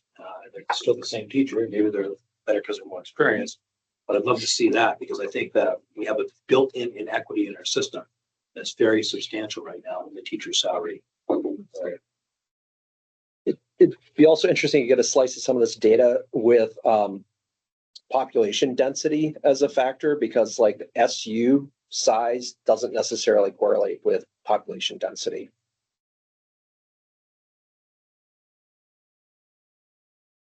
Thank you. Zoe, any final thing that you'd want to? No, I appreciate the questions, and that's really what the intent of this report is, to begin to share, here's what we have in terms of big picture statewide trends, with the goal of generating some of these conversations and helping us to identify where we need to explore further.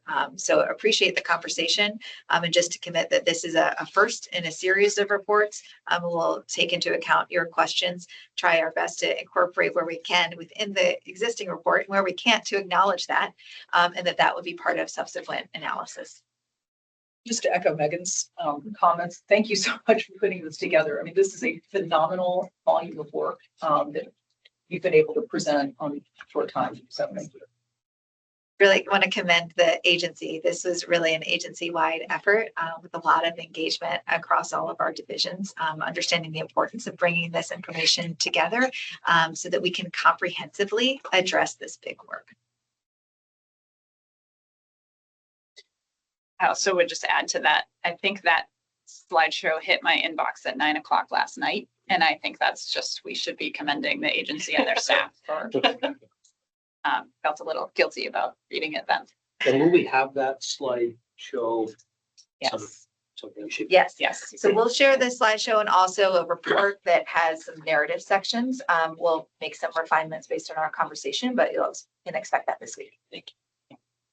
I think to that point, Jay, and this is important for the public to know, the commission is benefiting from and capitalizing on work that the agency had started that answers many of the questions that we had already generated. And so in a sense, we've gotten a first look at data that'll go out more broadly. Okay. So I'm going to move us on to our next discussion item, potentially action item, although that is up to the commission itself. As you know, the steering group is charged with presenting a draft of a work plan.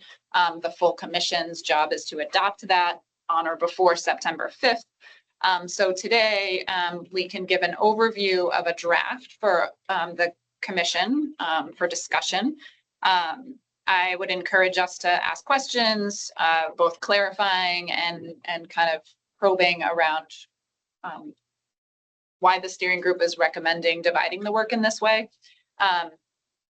You certainly could, if you feel comfortable with the framework of this as a work plan, take action on it today. You don't have to. If our meeting schedule lands where I believe it will land, we will have another opportunity for you to adopt it. So that is up to the commission. Just a quick logistical, has the commission received the draft plan with the cover letter that came last week, right? Okay, so at the steering group meeting, Zoe volunteered to kind of put a phased overview of the work, and then the steering group also kind of considered a work plan of sorts. It's less of a schedule map and more of a how to carve up the work. And so Zoe, not to put you on the spot again, I don't know if you want to speak to your cover memo a little bit. And then I'm happy to walk us through the chart itself. May be helpful, at least when we get to the chart part, to put it up on the screen for those there. Or I'm happy to defer to steering group members who want to overview it. My fellow colleagues on the steering committee, I'm happy to start, and then if you want to expand, Bill, there, does that work? Yeah. Okay. I'll share my screen again so we can look through it. So just in terms of clarifying the expectations for our first deliverable, so by September 15th, the commission is expected to submit a formal written work plan and communication plan. And the intent of that is so that we are very intentional early on around how we will promote and maximize public engagement. The steering committee met to review the requirements in the law and put forward the following recommendations.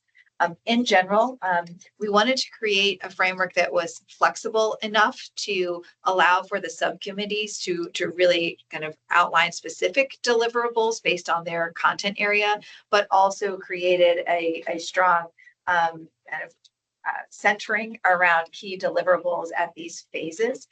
It is designed to be recursive, meaning we really need to be iterative in this process and do our best to accelerate our kind of initial planning of work to land at some recommendations as early as this legislative session. So our first phase is to set the direction, and this is really intended for us as an entire commission to establish a shared understanding of terms, process, and objectives. We've started to have some of those conversations around terminology already today, which I think are really helpful. And as part of the direction setting, it's analyzing our current state of education delivery in Vermont, setting clear objectives for the commission's work, ensuring an understanding of how we will conduct our work. And we have some proposals around the functionality of the committees. Then, of course, defining key terms, and what continues to come up is defining educational equity and affordability and making sure that those are guideposts for what we do. The next phase is establishing the subcommittee. The idea here is to launch smaller groups that are focusing on some of these key content areas. We had discussions around staggering the formation of these committees based on priorities. By law, it's required that we establish the education finance subcommittee. So there's a sense of urgency for establishing that committee first. And these committees would be expected not just to work internally with fellow commission members, but bring in outside experts as well to round out the thinking and to share insights and ideas that could be relevant to their scope of work. The third area would be to promote public engagement. So this is done after really having a clear understanding of our objectives, clear definitions of terms, and also working with some subject matter experts in key areas. We talked about the opportunity to leverage existing community engagement forums. And the idea there is to really capitalize on forums that are already happening across the state and being able to pull in input that can help shape the commission's work. Separate from building on existing forums and convenings, the commission will be charged to establish their own convenings and facilitate those discussions across the state in a way that is accessible. And as part of this too, when we think about public feedback, we talked about the importance of getting feedback on specific strategies, getting back to that actionable component that promote equity and sustainability of our system. From there, as we've gathered this additional information and feedback from the field, the next phase would be to reflect and synthesize on these findings and identify some of the key themes that capture the state's educational priorities, to publish a report that would have both qualitative and quantitative results. And in this work, it's getting into what we started to talk about today, which is really evaluating the barriers and the opportunities to implement some of the practices that have identified to be high yield in terms of student outcomes, and making sure those are aligned to our objectives of sustainability and equity. The next phase is something we've talked a lot about, and how do we really illustrate the future impact? So once we identify some key themes and begin to develop some concrete strategies, there's work that needs to be done around modeling the impact of these potential strategies related to educational quality and to the economic impact, and being really sophisticated with the tools that we use to doing that work. And so that would evaluate how changes to the funding formula, structure, educational delivery will actually impact the system, and being able to envision and illustrate what that would look like. And also from the perspective of what improvements can be generated through that. I think in this work, we've already started to highlight this, but there may be variability in implementation across the state, just because of our demographics and just kind of the regional factors, wanting to be mindful of that. Next, we'll be moving into policy recommendations and considerations and thinking about this in short-term, medium, and long-term strategies.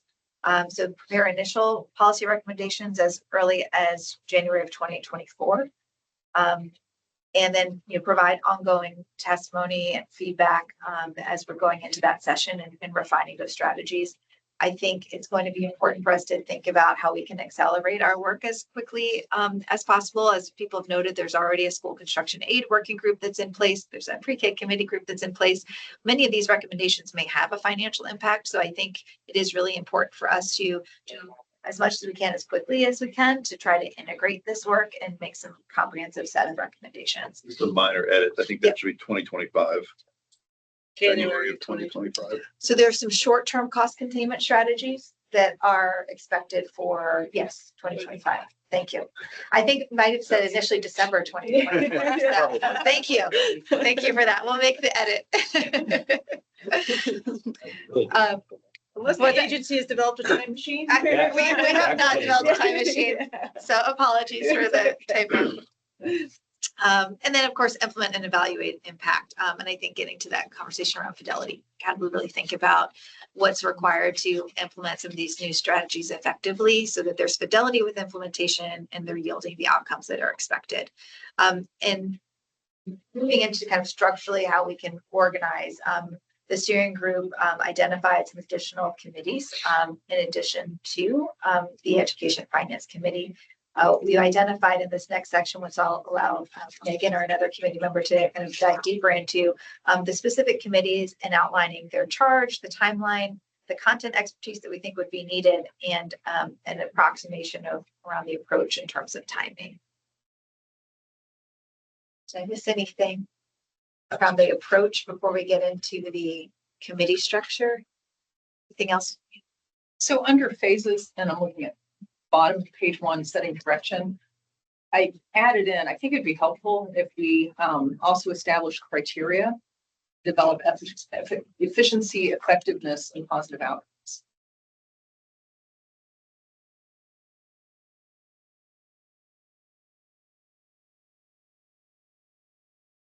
Colleagues on the steering committee, did I miss anything else from what we just discussed that may not be represented in the draft here?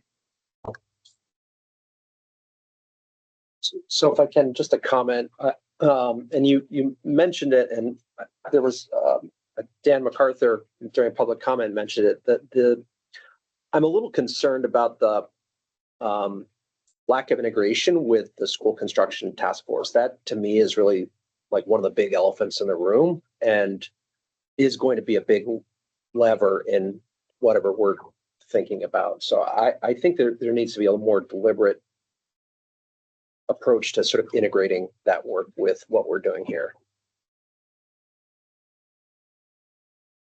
You need to respond to that. Maybe there's an opportunity, because I know we're going to have a standing item on committee updates. So commission committees potentially. I'm almost thinking like a joint subcommittee between that group and some members from this group, just to make sure that everything is really well aligned. I agree with that because that's essentially the money the state's going to have to put on the table as we work out solutions. I would just add, I mean, there's a lot of informal back and forth. I'm in very close contact with my colleagues on that commission and pay attention to the meetings. I'd sort of be happy to take on that role as a kind of a liaison or reporting what they're up to. I'm mindful of too many committees and all of the burden that places on the agency in terms of warning the meetings and minutes and all that. And just the sheer number of us, if we've already got 4 committees, having another one, but I think a formal liaison would be really helpful. Yeah. To ensure that. I like the idea of a report out from the liaison. I'd be happy to do that. We vote on that.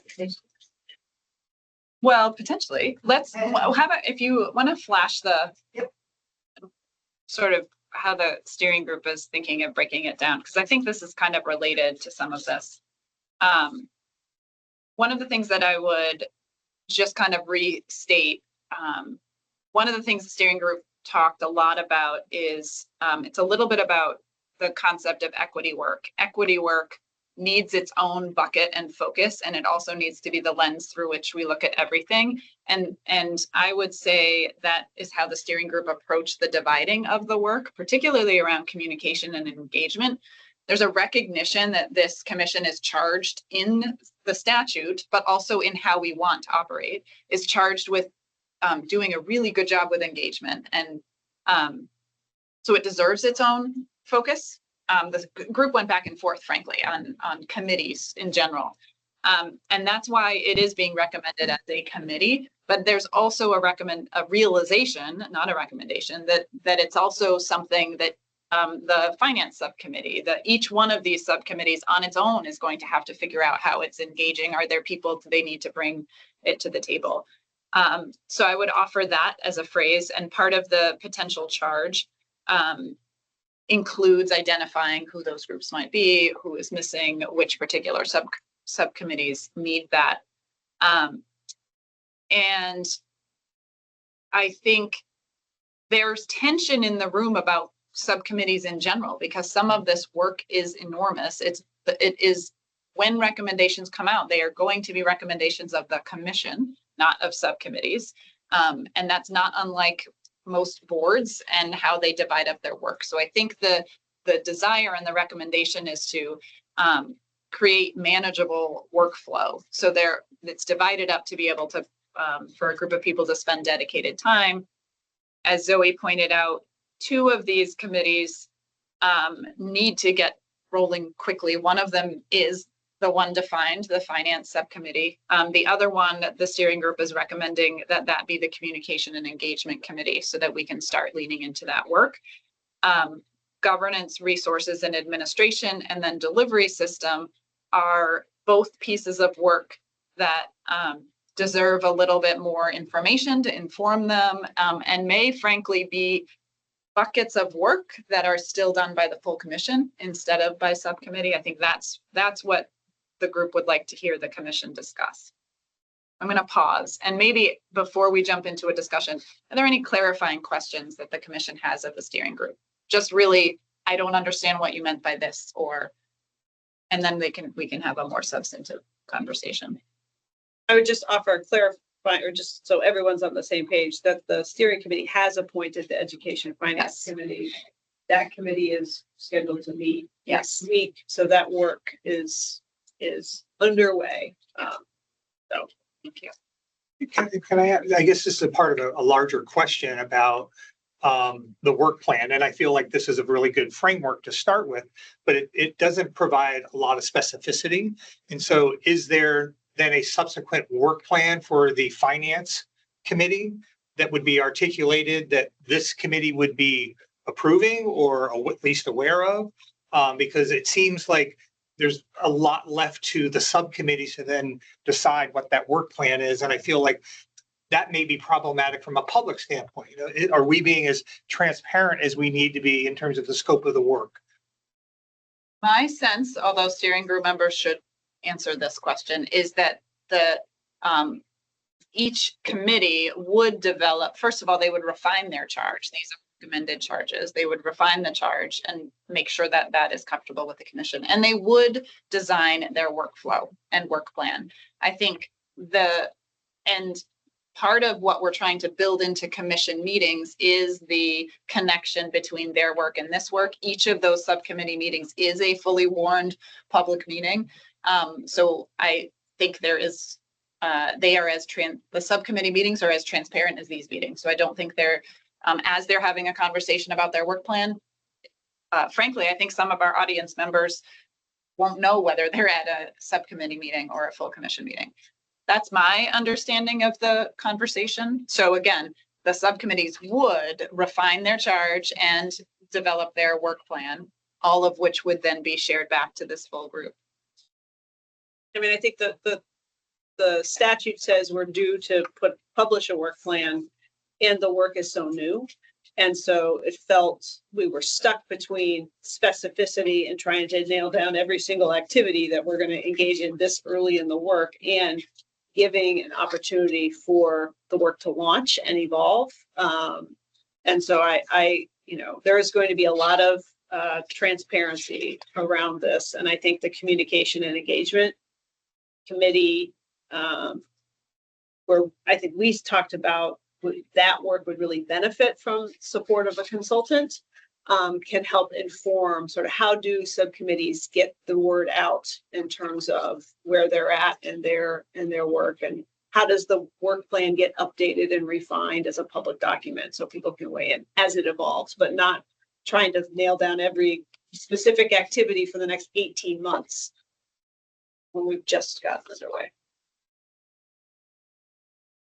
I guess just thinking about our timeline here and looking at this high level structure, it strikes me a little bit concerning that you've got two major work streams that aren't going to have a committee established, if I'm reading this correctly, or not going to start work until January.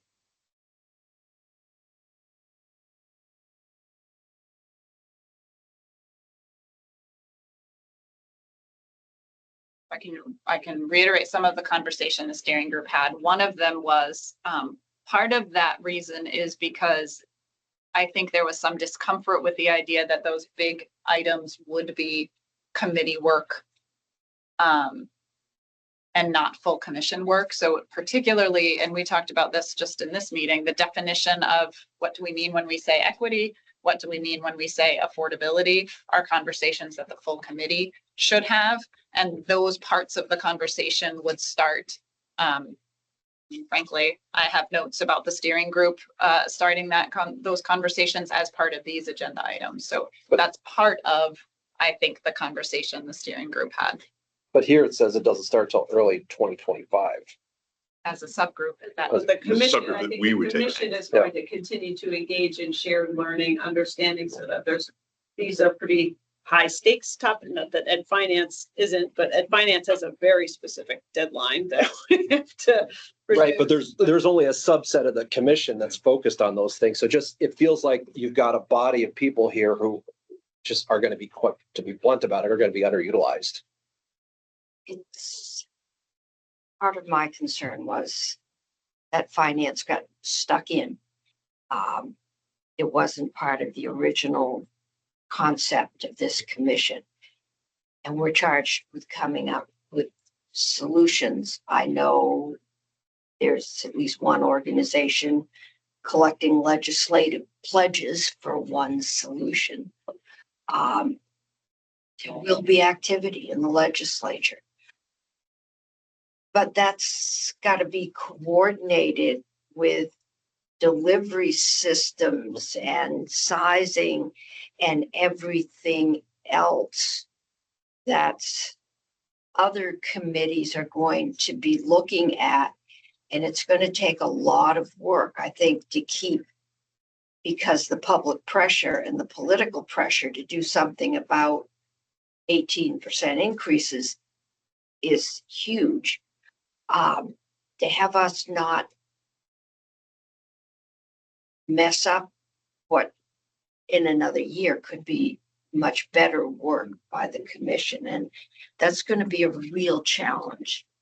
And then the question is, what does the legislature do this year? Because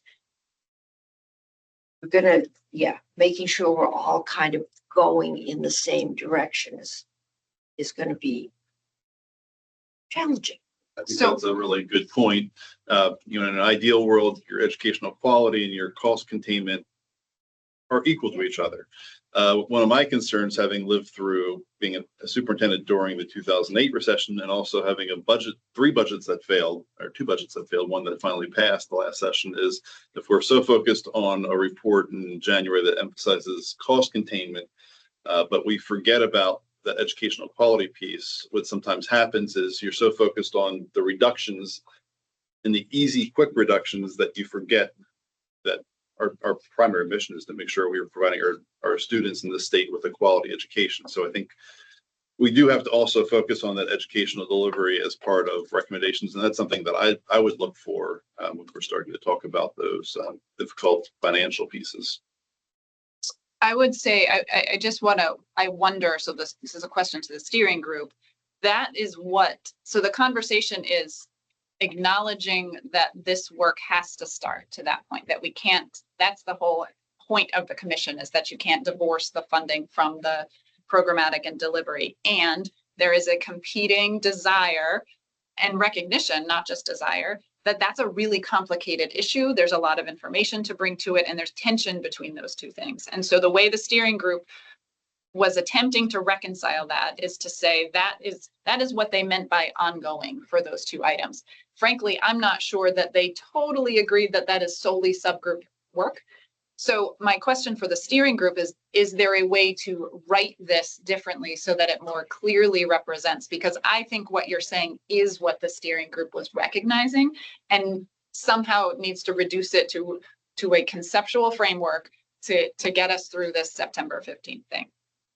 So if the steering group has some thoughts about how to reframe what's written here to kind of better capture that, because I'm not sure that what you're saying wasn't an absolute recognition of the steering group. So along those lines, thank you, Mike. That was my thought exactly. It was, as I look at, and I'll try to keep it at a higher level, Megan, to respond to the education finance group. It doesn't seem like there's a voice from an actual educator who's in the classroom. And that's what I've heard from my members is, they were worried about the time of this meeting, for example. And I said, well, that's just what it is. But also their desire to have a voice for an educator, because it is finance, it is delivery, and they do go hand in hand. And that seems to be missing from the finance group, subgroup. I appreciate that conversation, and it is the balance that we need to strike between looking at the sustainability financially of our system and educational quality. So I know in my intent is that the agency, we're going to bring a number of different subject matter experts to those conversations so that we will have finance and programmatic expertise participating in those conversations. That's not separate from your point, Jeff, but just from kind of how we're approaching it from an agency, it is more holistic. In terms of specific feedback on this framework, and I think it is appropriate to call this a framework, there is an opportunity for us to create, I think, some more specificity that is around being time bound.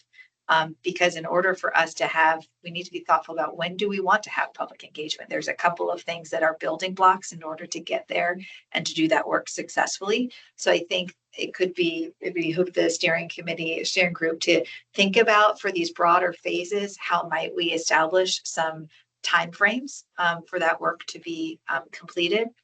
And then I think around the broader conversation around what's whole commission work and what's committee work, right, is a really helpful discussion. So we know that there's an education finance committee that must be established per law.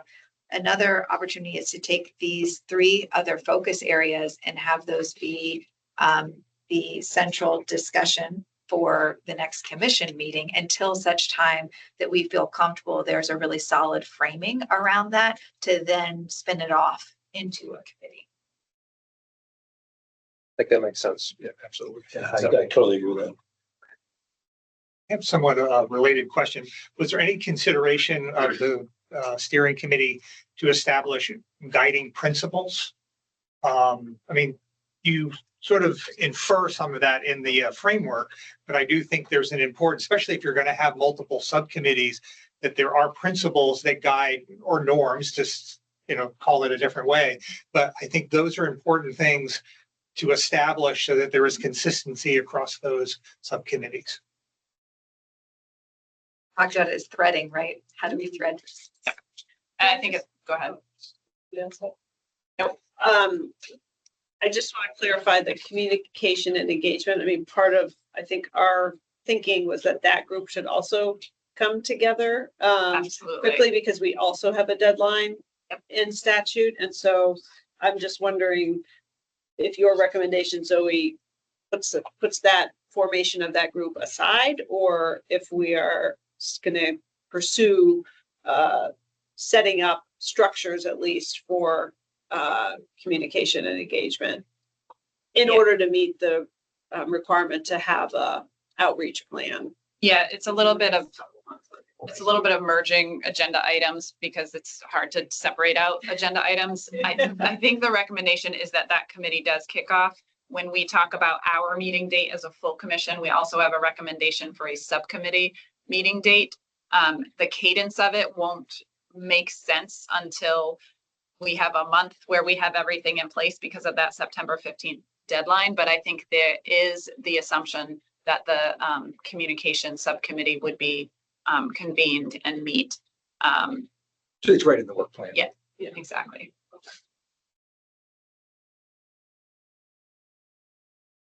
Other thoughts, questions around the work plan? So we have some feedback about perhaps even renaming it as framework. I mean, my sense, although we have two legislators in the room who can push back, but I do think that's the spirit of what the September 5th deadline is meant to say. How are you organizing your work and moving through it? And I think this, even though it is not a structured all the way down calendar version of a work plan, I think it meets the spirit of that. Talked about making it more clear that those two, particularly the two that look like they aren't starting, are actually intended to start. It's just that they're not being broken off into committees right away. And that some of the really important full commission work is about defining terms, which includes, I mean, whether it's guiding principles or decision-making criteria, it's all that same concept, but that is the work of this full commission. Can I ask a clarifying question on that? I like your idea, John, about principles, guiding principles. Are you suggesting, I think you just did, that we would develop those guiding principles and not leave that to each subcommittee? Yes. Okay, I think that's appropriate. Thanks. Is that work with the steering committee would start and present, or is that going to be full? I mean, I think I feel like it's important to remind the commission and almost reassure the commission anything that comes out of the commission is the commission's decision, regardless of how you divide up the work, frankly. And I think that's important just to say out loud. But I think to your question, Nicole, the other thing this commission has in law is a steering group, which is slightly different, and it is defined as a group. And I'm not being silly about it. It is meant to steer the group of the commission. And sometimes it is easier for a smaller group of people to suggest something back out so that we can have a more productive discussion. It's a long way of saying, yes, I think the steering group might suggest a set of guiding principles, and then the discussion about what they actually would be live. When we get to the scheduling, we are going to mechanically have to accelerate, I think, a steering group meeting and potentially a communications group meeting before the next full commission meeting, just to be able to meet our deadline. Unless this group feels like there's a version of a work plan that can be adopted that feels comfortable enough to meet the 15th.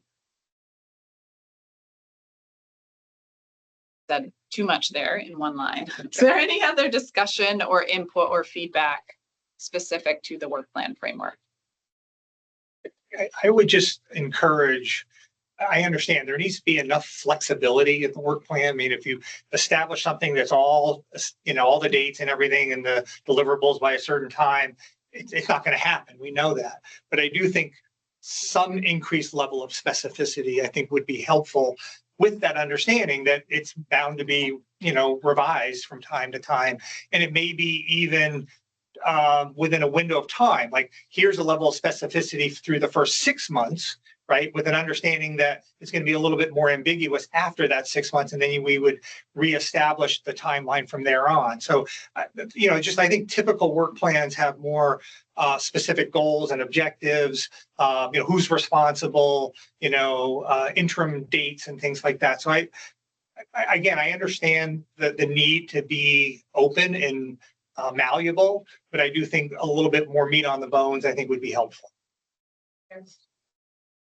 So just a logistical item, I just checked the act, and the steering group proposed the work plan, but ultimately the full commission needs to approve it. Yes. So will we have another meeting between now and the 15th? That's the disjointed nature of the agenda. It is looking like our meeting, as long as you all agree. So I don't want to state this as fact, but you should have another meeting before the 15th that allows you to actually adopt it. Do we know what date that is yet? Or would you like us to move on? Yeah, that's the next item. The next hour and a half. Okay, I think the steering group, I guess I would ask you, do you have enough information that you feel like we'd be able to turn around the next draft by our next meeting from this conversation? Yeah. Can I get one last thing? One thing that I really felt was absent in here that I think was clear in the legislation was that there's the need for an analysis of recent legislation like Act 46, Act 173, 127. And I think it may be inferred in a way, but it's not explicit in the existing work plan. So I would just encourage the steering committee to revisit where that fits into that process. That's a great point. And I would add on to that, the many studies that have been done over the past several years that I think it's worth dusting a few of those off, taking a look at them. Yeah, and I would just offer that quite frankly, that may mean here are the studies, read them, commission members, and bring that, right? Because there isn't going to be time to do a enormous analysis of work that exists. We do need to bring it all into one place, put it in your hands so you're all operating off the same thing. But I think that's I think we'll run into our own challenges if we try to reanalyze those analyses. But we don't want to reanalyze stuff that's already been analyzed. Right. So we want to be informed by the analyses. So knowing what's already out there, I think would be helpful. Yeah. Okay. I'm going to move us on because I think that it'll help with, I would close out this agenda item by saying commission's not ready to take action on a work plan today. I don't know that we anticipated that you would be. And I do believe we'll have a meeting before the 15th so that you can do that. Okay. So our next agenda item is to formally affirm, for one, this is committee assignments. To Nicole's point, the finance subcommittee has been formed, so I'll have the group speak to that. And then I would like to have a little bit of a discussion around because I did not hear, let me clarify this, I did not hear disagreement about the concept of a communication and engagement subcommittee to be able to hold that work. So I would like a little bit of conversation about the kind of qualities and characteristics we might need for that.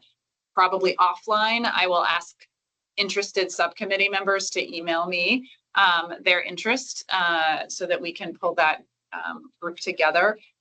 That's more of an operational subcommittee of this commission. It is not as formally stated in the law as the other one was, and won't have outside members. So two things. One, does a member of the steering group want to give just a quick snapshot as to who is on the finance subcommittee and maybe a reminder of how you came to that conclusion, because you started with a discussion about what and then who.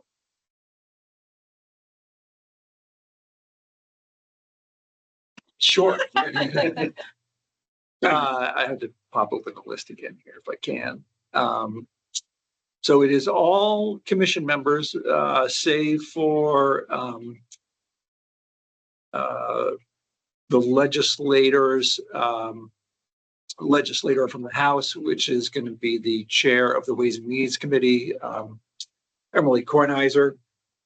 Otherwise, correct me if I'm wrong, everybody else is on the commission. That includes the secretary. That includes Elizabeth, excuse me. Michael, I think. Tax commissioner. Nicole, representing the School Board Association, then two legislators. We discussed size and even, odd, all of that. And ultimately decided to keep it to 7 as a good working number. Looking for expertise in both sort of legal obligation under the Constitution and Act 60 and Act 68 and the Brigham decision and all of that, as well as expertise in the financial mechanism that we have in Vermont. And I think that the group we came up with sort of represents that knowledge base well. And, as we were talking about, in my mind, I was thinking about the sort of short-term requirement for coming up with recommendations to the General Assembly. However, also bearing in mind that this subcommittee will continue for the entire length of the commission as needed. The only thing I think I'll add is just wanting to balance additional criteria were familiarity with the local budget development process and how spending decisions relate to programming, relates to quality. Sort of having some folks from the field while not having a majority on the commission, I think was a topic of discussion for folks on this steering committee.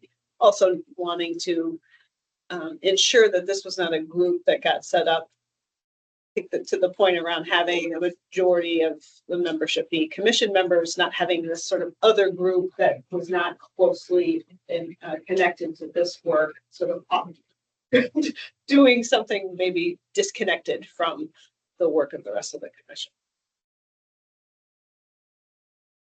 Questions from steering commission members? Sorry, I keep doing this. Commission members to the steering group about that piece.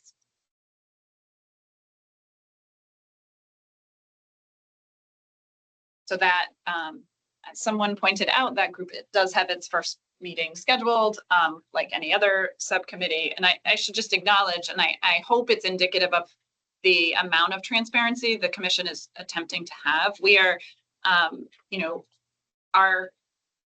all of our meetings, including subcommittee meetings, will be hybrid. Actually, most of the subcommittee meetings are likely to be virtual. So we're abiding by open meeting law. We are not a decision-making body. We make recommendations. So we are trying to still comply with those requirements, even though technically we don't need to. So there's a lot of transparency. When is that first meeting? Is there a date? September. Just September. Thank you. At 3 o'clock. Okay, so in terms of the communication and engagement committee, so there's, as I said, I don't want to try to repeat our conversation. This is really important to the commission. We are limited in our perspective sitting at this table, and so it's incumbent on us to seek those and bring them in. And that includes a lot of different things. It includes potentially, are we adding some public input opportunities that happen piggyback to these meetings as we start to travel around the state, which we will do? Are there focus groups where we need to really lean in intensively with groups of people? And each of you is here representing a constituent group. So each of you has some responsibility to generate how you might engage with folks. And all of that is big. And so the purpose of this committee is to be able to hold that and shepherd that work through and make sure it happens, quite frankly. So it is the recommendation of the steering group that this committee also get off the ground. And what I'd love to do is just hear from the commission about of yourselves, what is important, what criteria or perspectives or expertise is important to have on that group. And then I would also just say, this may be a place, we cannot have external members on any other subcommittee. So this is a place where we may use some of our consultancy funds to someone who, an entity or an individual who has expertise, I would say, in equitable community engagement, so that we are bringing that. To further define, correct me if I'm wrong, but the purpose of the committee is not to do the engagement, but is to tell this commission how to do the engagement. Thank you. And to draft a sort of scope of work, essentially for a consultant who may be the person who helps facilitate whatever, but Thank you. I'm going to start with, I would like to be, as a chair, I think I can be a de facto participant in all subcommittees. I anticipate being on this committee because I receive a lot of questions about the operation of the committee. I think it would help me to be able to do that. John, thank you.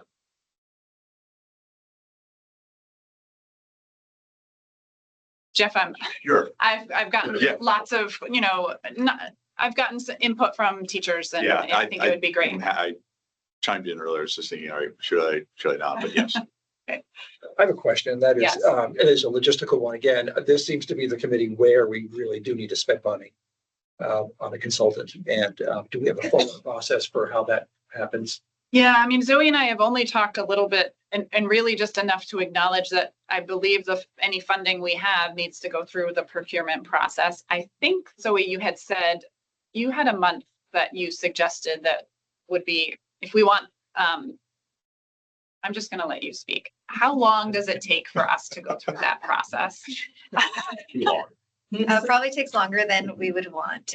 So really the first step is getting very clear and concrete on the scope of work so that then the agency can finalize that RFP and go through the process. So, I mean, it takes a couple months to get that through.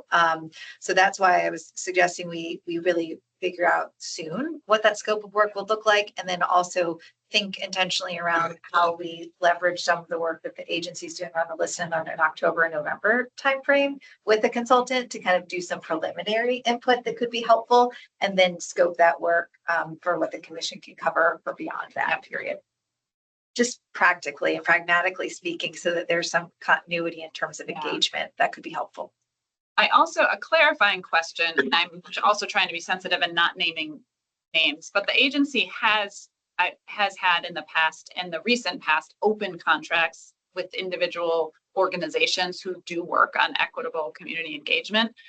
Is there a way to accelerate the process if we are tapping existing groups? It's obviously, it's an ad. It didn't exist when you started those contracts, but does that speed it up at all? Because the communication subcommittee can then say, who are the 5 entities that the agency is working on? If any of them have this expertise, it goes faster. Or is that not really true? So, I mean, there's potentially an opportunity for us to look at existing contracts who have this expertise in amending an existing contract. There are some thoughts we'd have to go through around kind of, because it would be a braided funding stream. There's some complexity to that would need to be reviewed. But certainly from a timeline perspective, doing an amendment would be quicker than going through a formal RFP process. But I said I have to go through and make sure our roles and responsibilities would work through that. Just okay. Great. Go ahead. I was gonna say, you had mentioned that you, with your listen and learn, and I know as superintendents, we've had some discussion with you about that. How would you see, and other commission members probably don't have as much information, how would you see that process dovetailing with the work we are doing? I think it's very closely aligned work. So we were actually able to amend the contract to expand scope of work with the consultant that we've engaged in. And the October and November timeframe is really engaging them to help facilitate these smaller group breakout sessions across the state to facilitate two-way engagement. So I think it's I think we'll be capturing a lot of the initial information that this commission would be interested in looking at. And I'm not sure if that's answering your question or. Part of it, and I know you also talked a little bit about you talked with us about a survey that you're working on that also, do you see that as something that could also inform and provide more information for this group? So I can share the entire scope of work for the consultant that we're engaged in, and that might be a helpful point of reference for the subcommittee to kind of evaluate the extent to which that meets the scope of the commission's intent. But as part of that, they'll be developing a survey for us, which is a community survey to, at the first phase, get just public perception around our education system that will actually help us to kind of refine how we organize the community engagement, because then we're coming from a point of understanding what people think and know about our system. We anticipate that there will maybe a disconnect between sometimes perception and actual data, and that also is helpful to articulate and tease out. So the public perception survey will be available through the survey through the consultant. We'll also have a survey that's more targeted to educators in the field, that is more nuanced, that's more programmatic in nature to get some of those details. The consultants are also engaged in helping us to facilitate the regional planning sessions that we're doing with our superintendents, principals, curriculum directors, business managers, and teachers in September. And then will be helping us with the communication and rollout around these broader public engagement strategies. We're still thinking through the best way to organize and structure those. It's challenging to do this in a way that really promotes and maximizes engagement all across the state.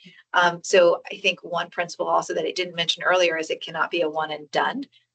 Right now, we're kind of phased out through November, and I think then we have a checkpoint to reevaluate what additional engagement efforts may be needed to follow up or expand on certain conversations that would be really productive to making concrete recommendations on strategy moving forward. And I think, well, I just wanted to add that, like, the first priority, frankly, for the communications subcommittee is to identify existing events and opportunities that can be used to share and engage. Because in my mind, there's data, again, data writ large, but there's information from each one of these that can be gathered that may check many of the boxes that we need to do. And so the first step of the communication group is to say what's already happening that we can leverage, and then what's missing, because what's missing is likely where we need to target the consultant time. And we will likely be coming back to this full commission so that each of you individually can say, my organization has this structure in place and we should leverage this structure, whether that's BPA has similar regional structure. So I just want to reiterate, like, Zoe just shared several ways that the existing work of the agency might generate data for us, and that is true of many things. So go ahead, Nicole. So I think it's important that maybe as the subgroup starts, but we have to define the purpose of the engagement, right? And so is it to inform people on the work of the commission? Is it to ask for their input? And who are the target audiences? So I'm happy that sounds like it's starting with an educator, the education community, which is important, and not the only community we need to be engaging. And I think, Oliver, you mentioned studies that have happened for many, many years. I mean, the problem statement is fairly well defined. I think the solutions are not as clearly well defined, but there's also a history of studies pointing out a menu. And the reason that we're having the same conversation that we had 15 years ago is the solutions are politically challenging, and building political will requires educating and informing the public about beyond the education community, because this conversation too often boils down to folks who have a stake in the system, wanting to maintain the strengths of the system and fear of losing those strengths by pursuing option A, B, or C. And so I think representation of educators is important. Representative of rural communities is important. It's also important that we expand and broaden this conversation, because we had more school budgets fail this year than in my, experience. And that means there are more people who have concerns and who are wanting to engage in the conversation. In order to do that, they need to be informed, and they need to be brought in on it's this or that. You can't have everything you want. And so let's pick, of the options available to us, which ones can we build some public support for? Absolutely. I think that's a really good point. And what I think about is informed input. Right. So a key part of the public convenings is first starting with an overview of where we are, right? So that there's clarity of understanding that we're all starting from the same page and understanding both the challenges and potential opportunities. Part of why we're really starting this work with the education community is to begin to kind of think through regionally, what might be solutions that would really be beneficial for students, and also maybe more sustainable for our system, to be able to come forward with more specific recommendations across regions. So that's the intent, but I do recognize that as we do this work, that first meeting, there may just be a lot of knowledge building that will be important. And so then there's a intentionality around like, what does that follow-up look like? And I think when we first go to the community as an agency, we're trying to think through that, like, what is the next step so that people do feel engaged. And I do think that as the committee reviews this work, it'll be important for us to, as the agency, to stay aligned and think through how we can create that connectivity along with all the other work that different associations and groups are doing in our communities. So I think that, so we've got we have a committee of 3. It would be great if there was at least one more person, if not 2, interested in joining John and Jeff and I on the subcommittee, because I think really the next step is for them to, us to propose. We will simultaneously need to propose something back to the full commission at the same time that the commission's getting a second draft of the overall framework. Is it important to name that just because you're on this committee doesn't preclude you from serving? Yes. There's not enough of us. Correct. There's 2 others. So raising your hand here doesn't mean that you can't serve on delivery system, for example. 100% agree. Yeah, and actually that's just another reason why the steering group was even hesitant to officially say that those other 2 groups are subcommittees, because there aren't enough of us to have. So I guess. Go ahead, Oliver. No, I'm happy to join. Yeah, I just gonna raise my hand too. Okay, perfect. Like Oliver, I was reluctant, but. I was gonna start. Jay, in particular, nominate you for having nominated me for things in the past. Okay, thank you. I appreciate that. So we'll send an organizing message out for that group. Anything else on those 2 committees before we move on to a little conversation about meeting cadence? Okay. So appreciation to our agency support team, because we are putting a lot of work on them to help us manage this committee. So you all filled out a scheduling poll. Thank you for that. It does look like, I think the easy part of this conversation is that moving forward, the Mondays seem to be good for everyone. The first Monday of the month seems to be good for the commission. The obvious exception to that is September, because that is a holiday next week. So we would have that September meeting be September 9th. But just, does anyone have objections to the first Monday of the month being our commission meetings, starting only with September 9th being the one that does not work? Okay. Is there a time, do we settle on time? That's what I want to talk about that next, because I think there's going to be more discussion about that. So I don't hear any objection to first Monday of the month. There's an acknowledgement that this is half-day work. I think that's pretty clear. And so just, I think at the steering group had a little bit of a conversation around our windows are 9 to noon, especially if we're traveling around, because remember, at least the intention is to map those meetings to be in every county. So we're looking at a 9 to noon or a 1 to 4 timeframe. And I'd like the commission to have some discussion about that. Obviously, there's some discussion around it is more manageable for the folks on the commission to have it happen during the workday. The flip side of that is some of our feedback is that community members, I'm not sure community members wouldn't also have a hard time with 1 to 4. However, if the communication subcommittee decides to have some kind of engagement session tagged onto meetings, that is easier to do. It's easier to tag that onto a afternoon, because then an engagement session could happen after that. So that's the only thing I would offer to inform the conversation. I think we're trying to decide between 9 to noon or 1 to 4.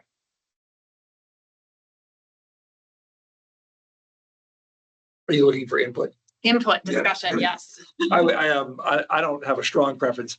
However, 1 to 4 does offer the ability to get places if we're going to a distant part of the state, as well as stay later for the community input. Seems to make a lot of sense. This would be the once a month The meeting once a of month this commission commission. meeting, yes. Just want to make sure I understand. Yep. And other than September, it's going to be the first Monday. Yes. Either way. Not sure about the 1 to 4 slot working so well to tag something, because if we tag something on that starts at 4 o'clock to say 5 o'clock or 4 to 6, you're still excluding a lot of people. So I think as we think about community engagement, we really need to be thinking more like 6 or 7 o'clock start times if we want to meaningfully engage with the public.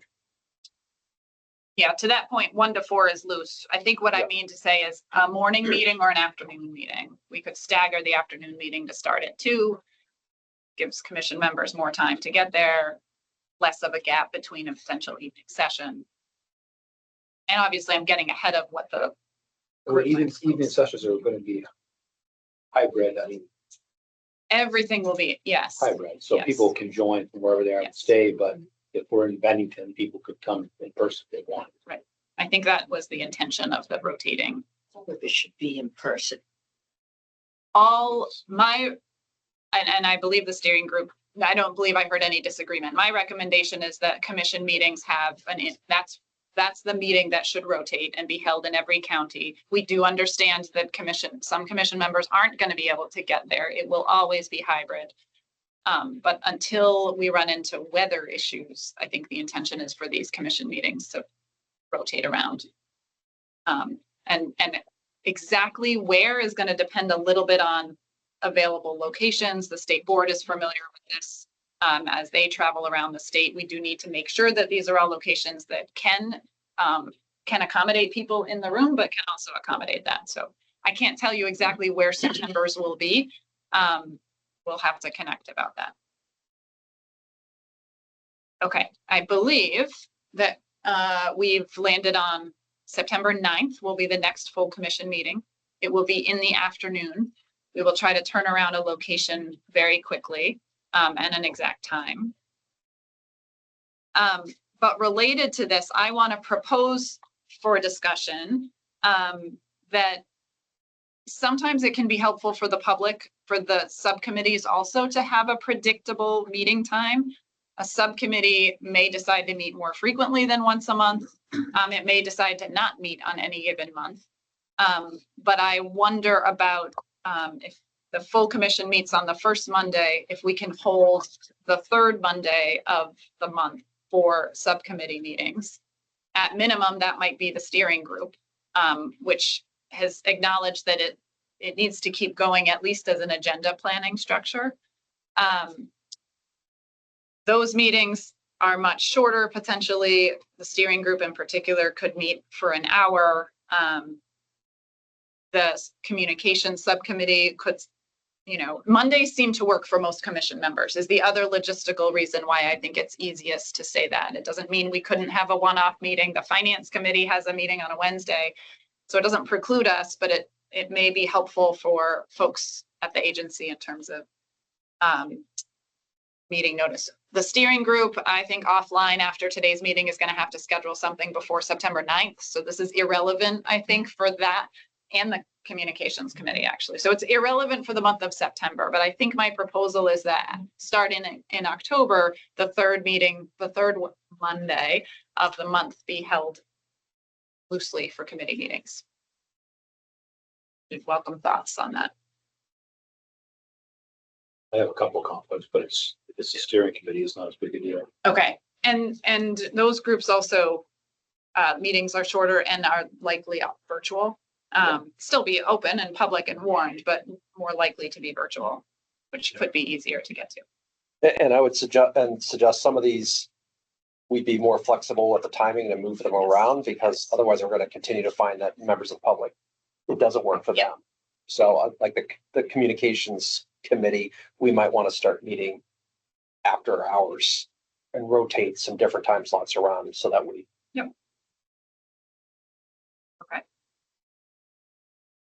Okay, so I think that cadence works. And again, just to not schedule live because that's a painful process. I do think though the steering group and the subcommittee maybe we can just pull ourselves together and schedule our next meeting after this meeting is over. Otherwise, it's going to take the time to put a doodle out and complicated.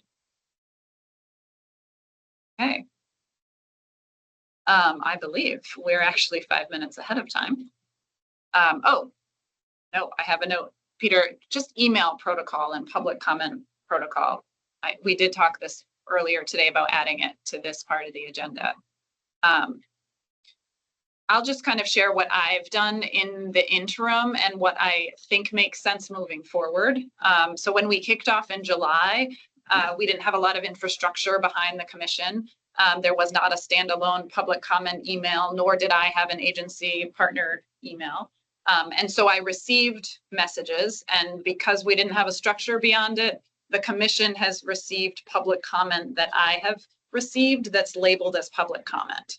So moving forward, though, there's a certain amount of correspondence that I receive as the chair that is anything from, can you tell me when your next meeting is, or can I get on the meeting list, to can you share this information with the commission? What my process would be moving forward is something that I receive, or that the public comment email address that's posted on the website, if it's received as public comment or directed at me but labeled as public comment, then it will appear in the public comment record. If it's correspondence to me as the chair, what I will do for the commission is blind copy you on my reply to that person so that you have a record of what they are sharing. But sometimes questions are not, they're not public, they're clearly not public comment. Certainly if someone says, I want this as part of public comment, then we will make it as such. So that's my proposal moving forward. Again, I didn't really come up with that until we had an established email address. And so everything was labeled as a public comment, including the chat, right? So, I think moving forward, we've talked about that. Questions, comments, Jennifer, and then Peter. So is there a place on the website where all public comment is being logged and posted? There's a place on the website. There's it does not get immediately logged. There's an email address labeled public comment. I can't remember. Well, exactly that was my second question, is to just announce what that email address is so that members of the public know what email address to Yes, use. that is on the commission website. The website the commission has, the same place where all of our agendas and minutes are posted. We have not really established a cadence yet. That the public comment email address has not been heavily used yet because it's new-ish. What we anticipate is agency folks monitor that. I don't have direct access to that. They will forward what goes to that when they receive it. If it's getting a lot of action, it might be they forward it once a week. And then we would need to decide, frankly, how we put that forward. I'd be interested to know what other, maybe the state board does with public comment that occurs at a meeting, or public comment that is, here's a copy of my public comment from today's meeting, very clearly goes in the meeting minutes for that month. I would be interested in the commission's thoughts about what happens to public comment that comes in the interim.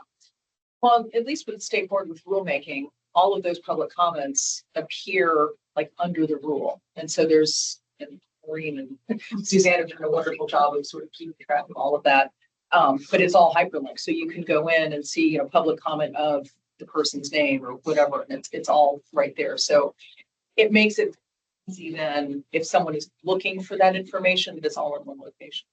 Well, I think there's a distinction to be made between public comment under rulemaking, which is a specific and articulated thing, versus public comment at an open meeting, which is what we are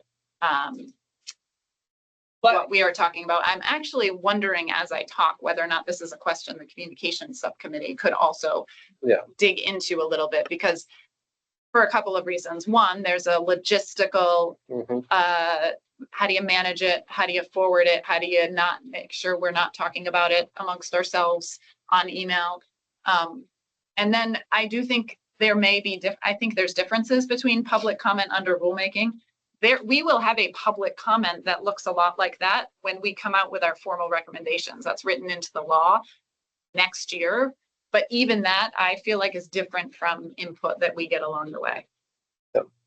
So Get overwhelming. Yeah. right. And you could also get into some like FERPA, potentially FERPA issues if people start emailing stuff that's maybe not intended to be public comment, but Right. so I think it does require a little bit more analysis. And then on the chat, did we land in a place where I think we're saying we are not monitoring the chat? It will be a public record, but not considered public comment. Yeah, at the moment, the chat is not monitored. Yeah. And for today's meeting, I don't know that the chat has been active today. I think keeping it disabled is. Yeah, Correct, definitely. exactly. Yeah. Okay, good. Okay. Yeah. Peter, sorry. My only concern was in the sort of off chance, just because I remember this from being a school board member, where somebody mails everybody on the commission Yes. just to say that it'll be that only the chair speaks for the commission and would respond. Yes. And use your best judgment whether it deserves a response that says, I'm going to add this to our public comment or anything more in depth. Yeah, thank you. And just thank you for that logistic piece. A couple of you have done that where you've responded to someone and copied me or just straight up forwarded it to me. Can we talk about our members a little bit too that we're representing? So I plan on reaching out to principals in general through my, I'm saying, here's something the commission has talked about. Give me your feedback as principals. I don't plan on sharing that with this whole commission. I'm representing them at this level. Does that make sense? Yes. I mean, I would anticipate that all of you, and I don't have a committee anymore to represent, but all of us representing a group need some mechanism so that you come sit at the table with what you need. Yeah. Which is different from that going straight to us unless your group decides to submit a public comment. Thank you for that, Peter. All right, we are now perfectly on time. I have 2 hands on the screen and one in the room. So I'm going to go, we started on the screen last time. I'll start in the room this time. Just a quick comment. My name's Greg Hughes again. And actually, it's like a request that everybody read something. In June of this year, Bernie Sanders' Committee on Health, Education, Labor, and Pensions issued a report on the coordinated attacks on public education in the United States. These attacks are pervasive, well organized, and they're well financed. We've got billionaires like the DeVos family and others trying to undermine our education system. We're not immune to this in Vermont. It's only 13 pages of text, but I urge you to read it. It's an eye opener. Really need to be aware of these forces that are facing us. I can make a link to this mail, Maureen, perhaps, and we can go on the website. Thank you. Great, thank you. Okay, Margaret, I see your hand on the screen. You can unmute and turn your camera on if you are able. Okay, I think I'm able.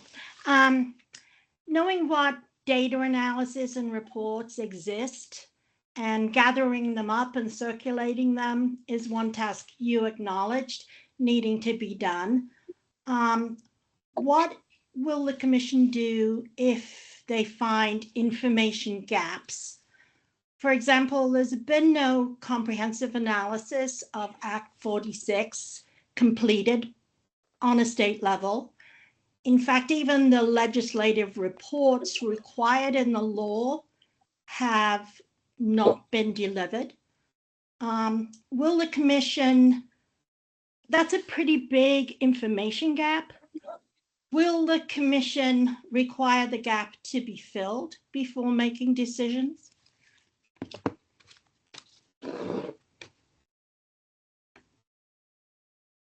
Thank you, Margaret.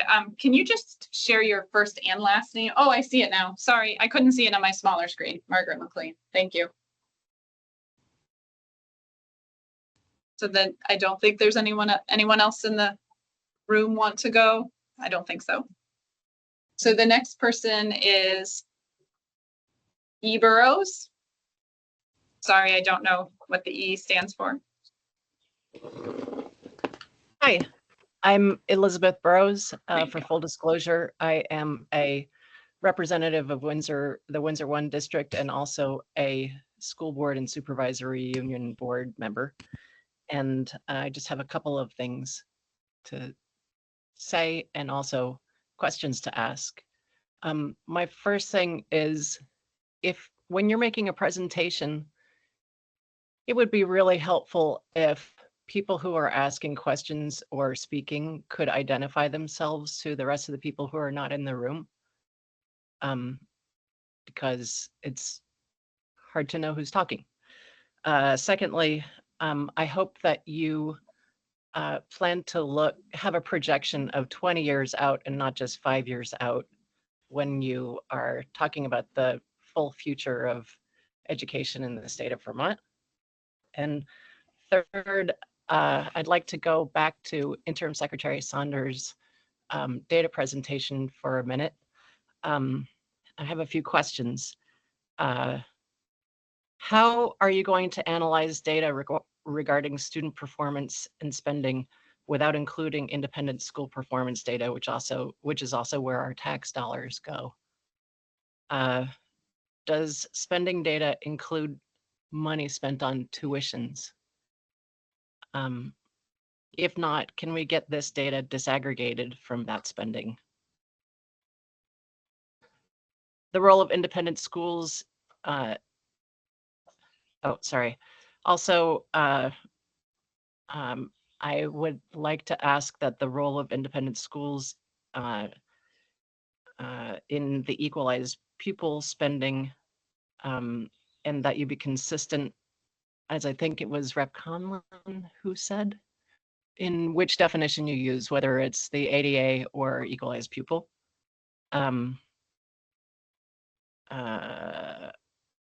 At what point will you make use of other allocated funding for outside expertise?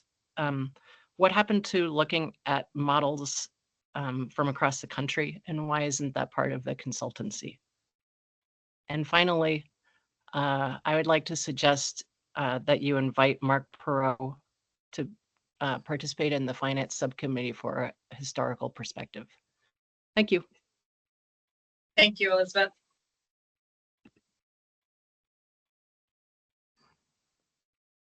Okay. Jay, I'm going to go to you in just a second. I wanted to just, I forgot to restate what I had stated at the beginning. So just a reminder, we won't answer questions live. Some of the questions, though, we will either send out a specific answer or they'll become part of what this group discusses. They may not be answered, but I did not give that same blurb again. Anyone else who has not had a chance to provide comment before I go to Jay? Okay, Jay, you can close us out. Just one quick observation, having been a chairman of a school board for 11 years up here in the northwest part of the state. A caution on public comments. Public comments made in a public meeting become part of the official record of the meeting. Just wanted to remind folks of that requirement of the open meeting laws. Thank you. Yes. Thank you, Jay. Okay. I don't see any other hands. So just give it a second.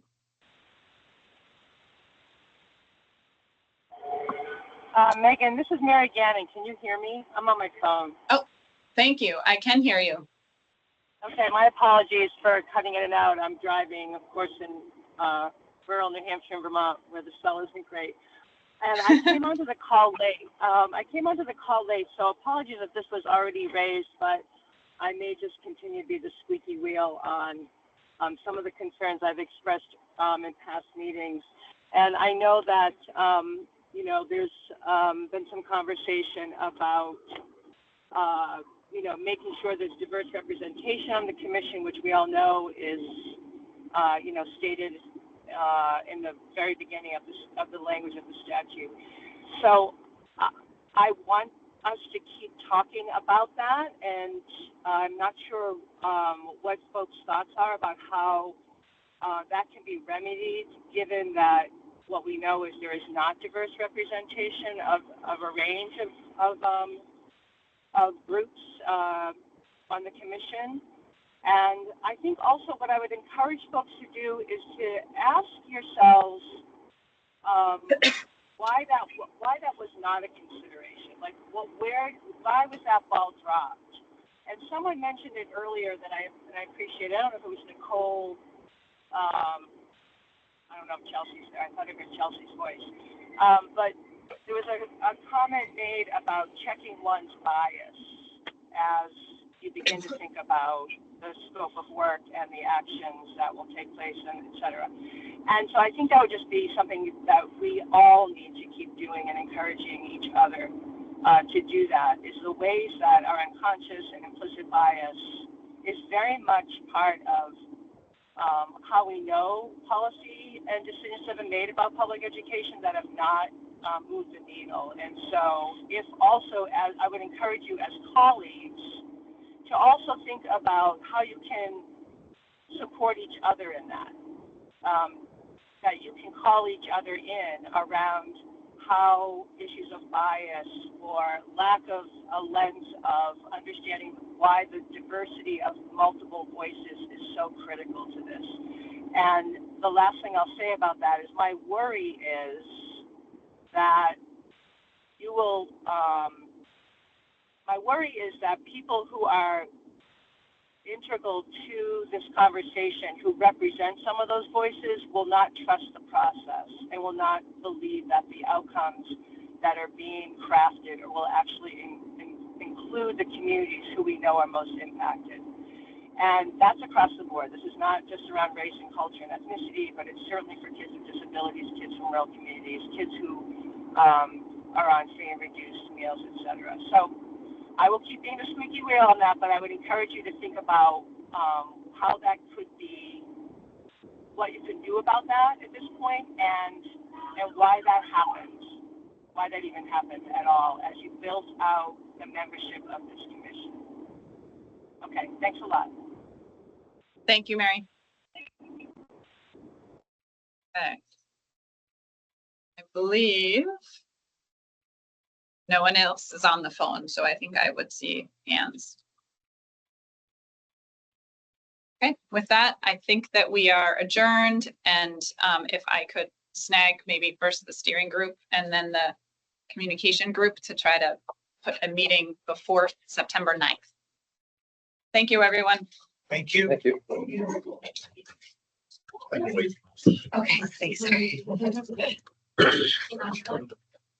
Yeah. Sometimes the chair has discretion to just adjourn.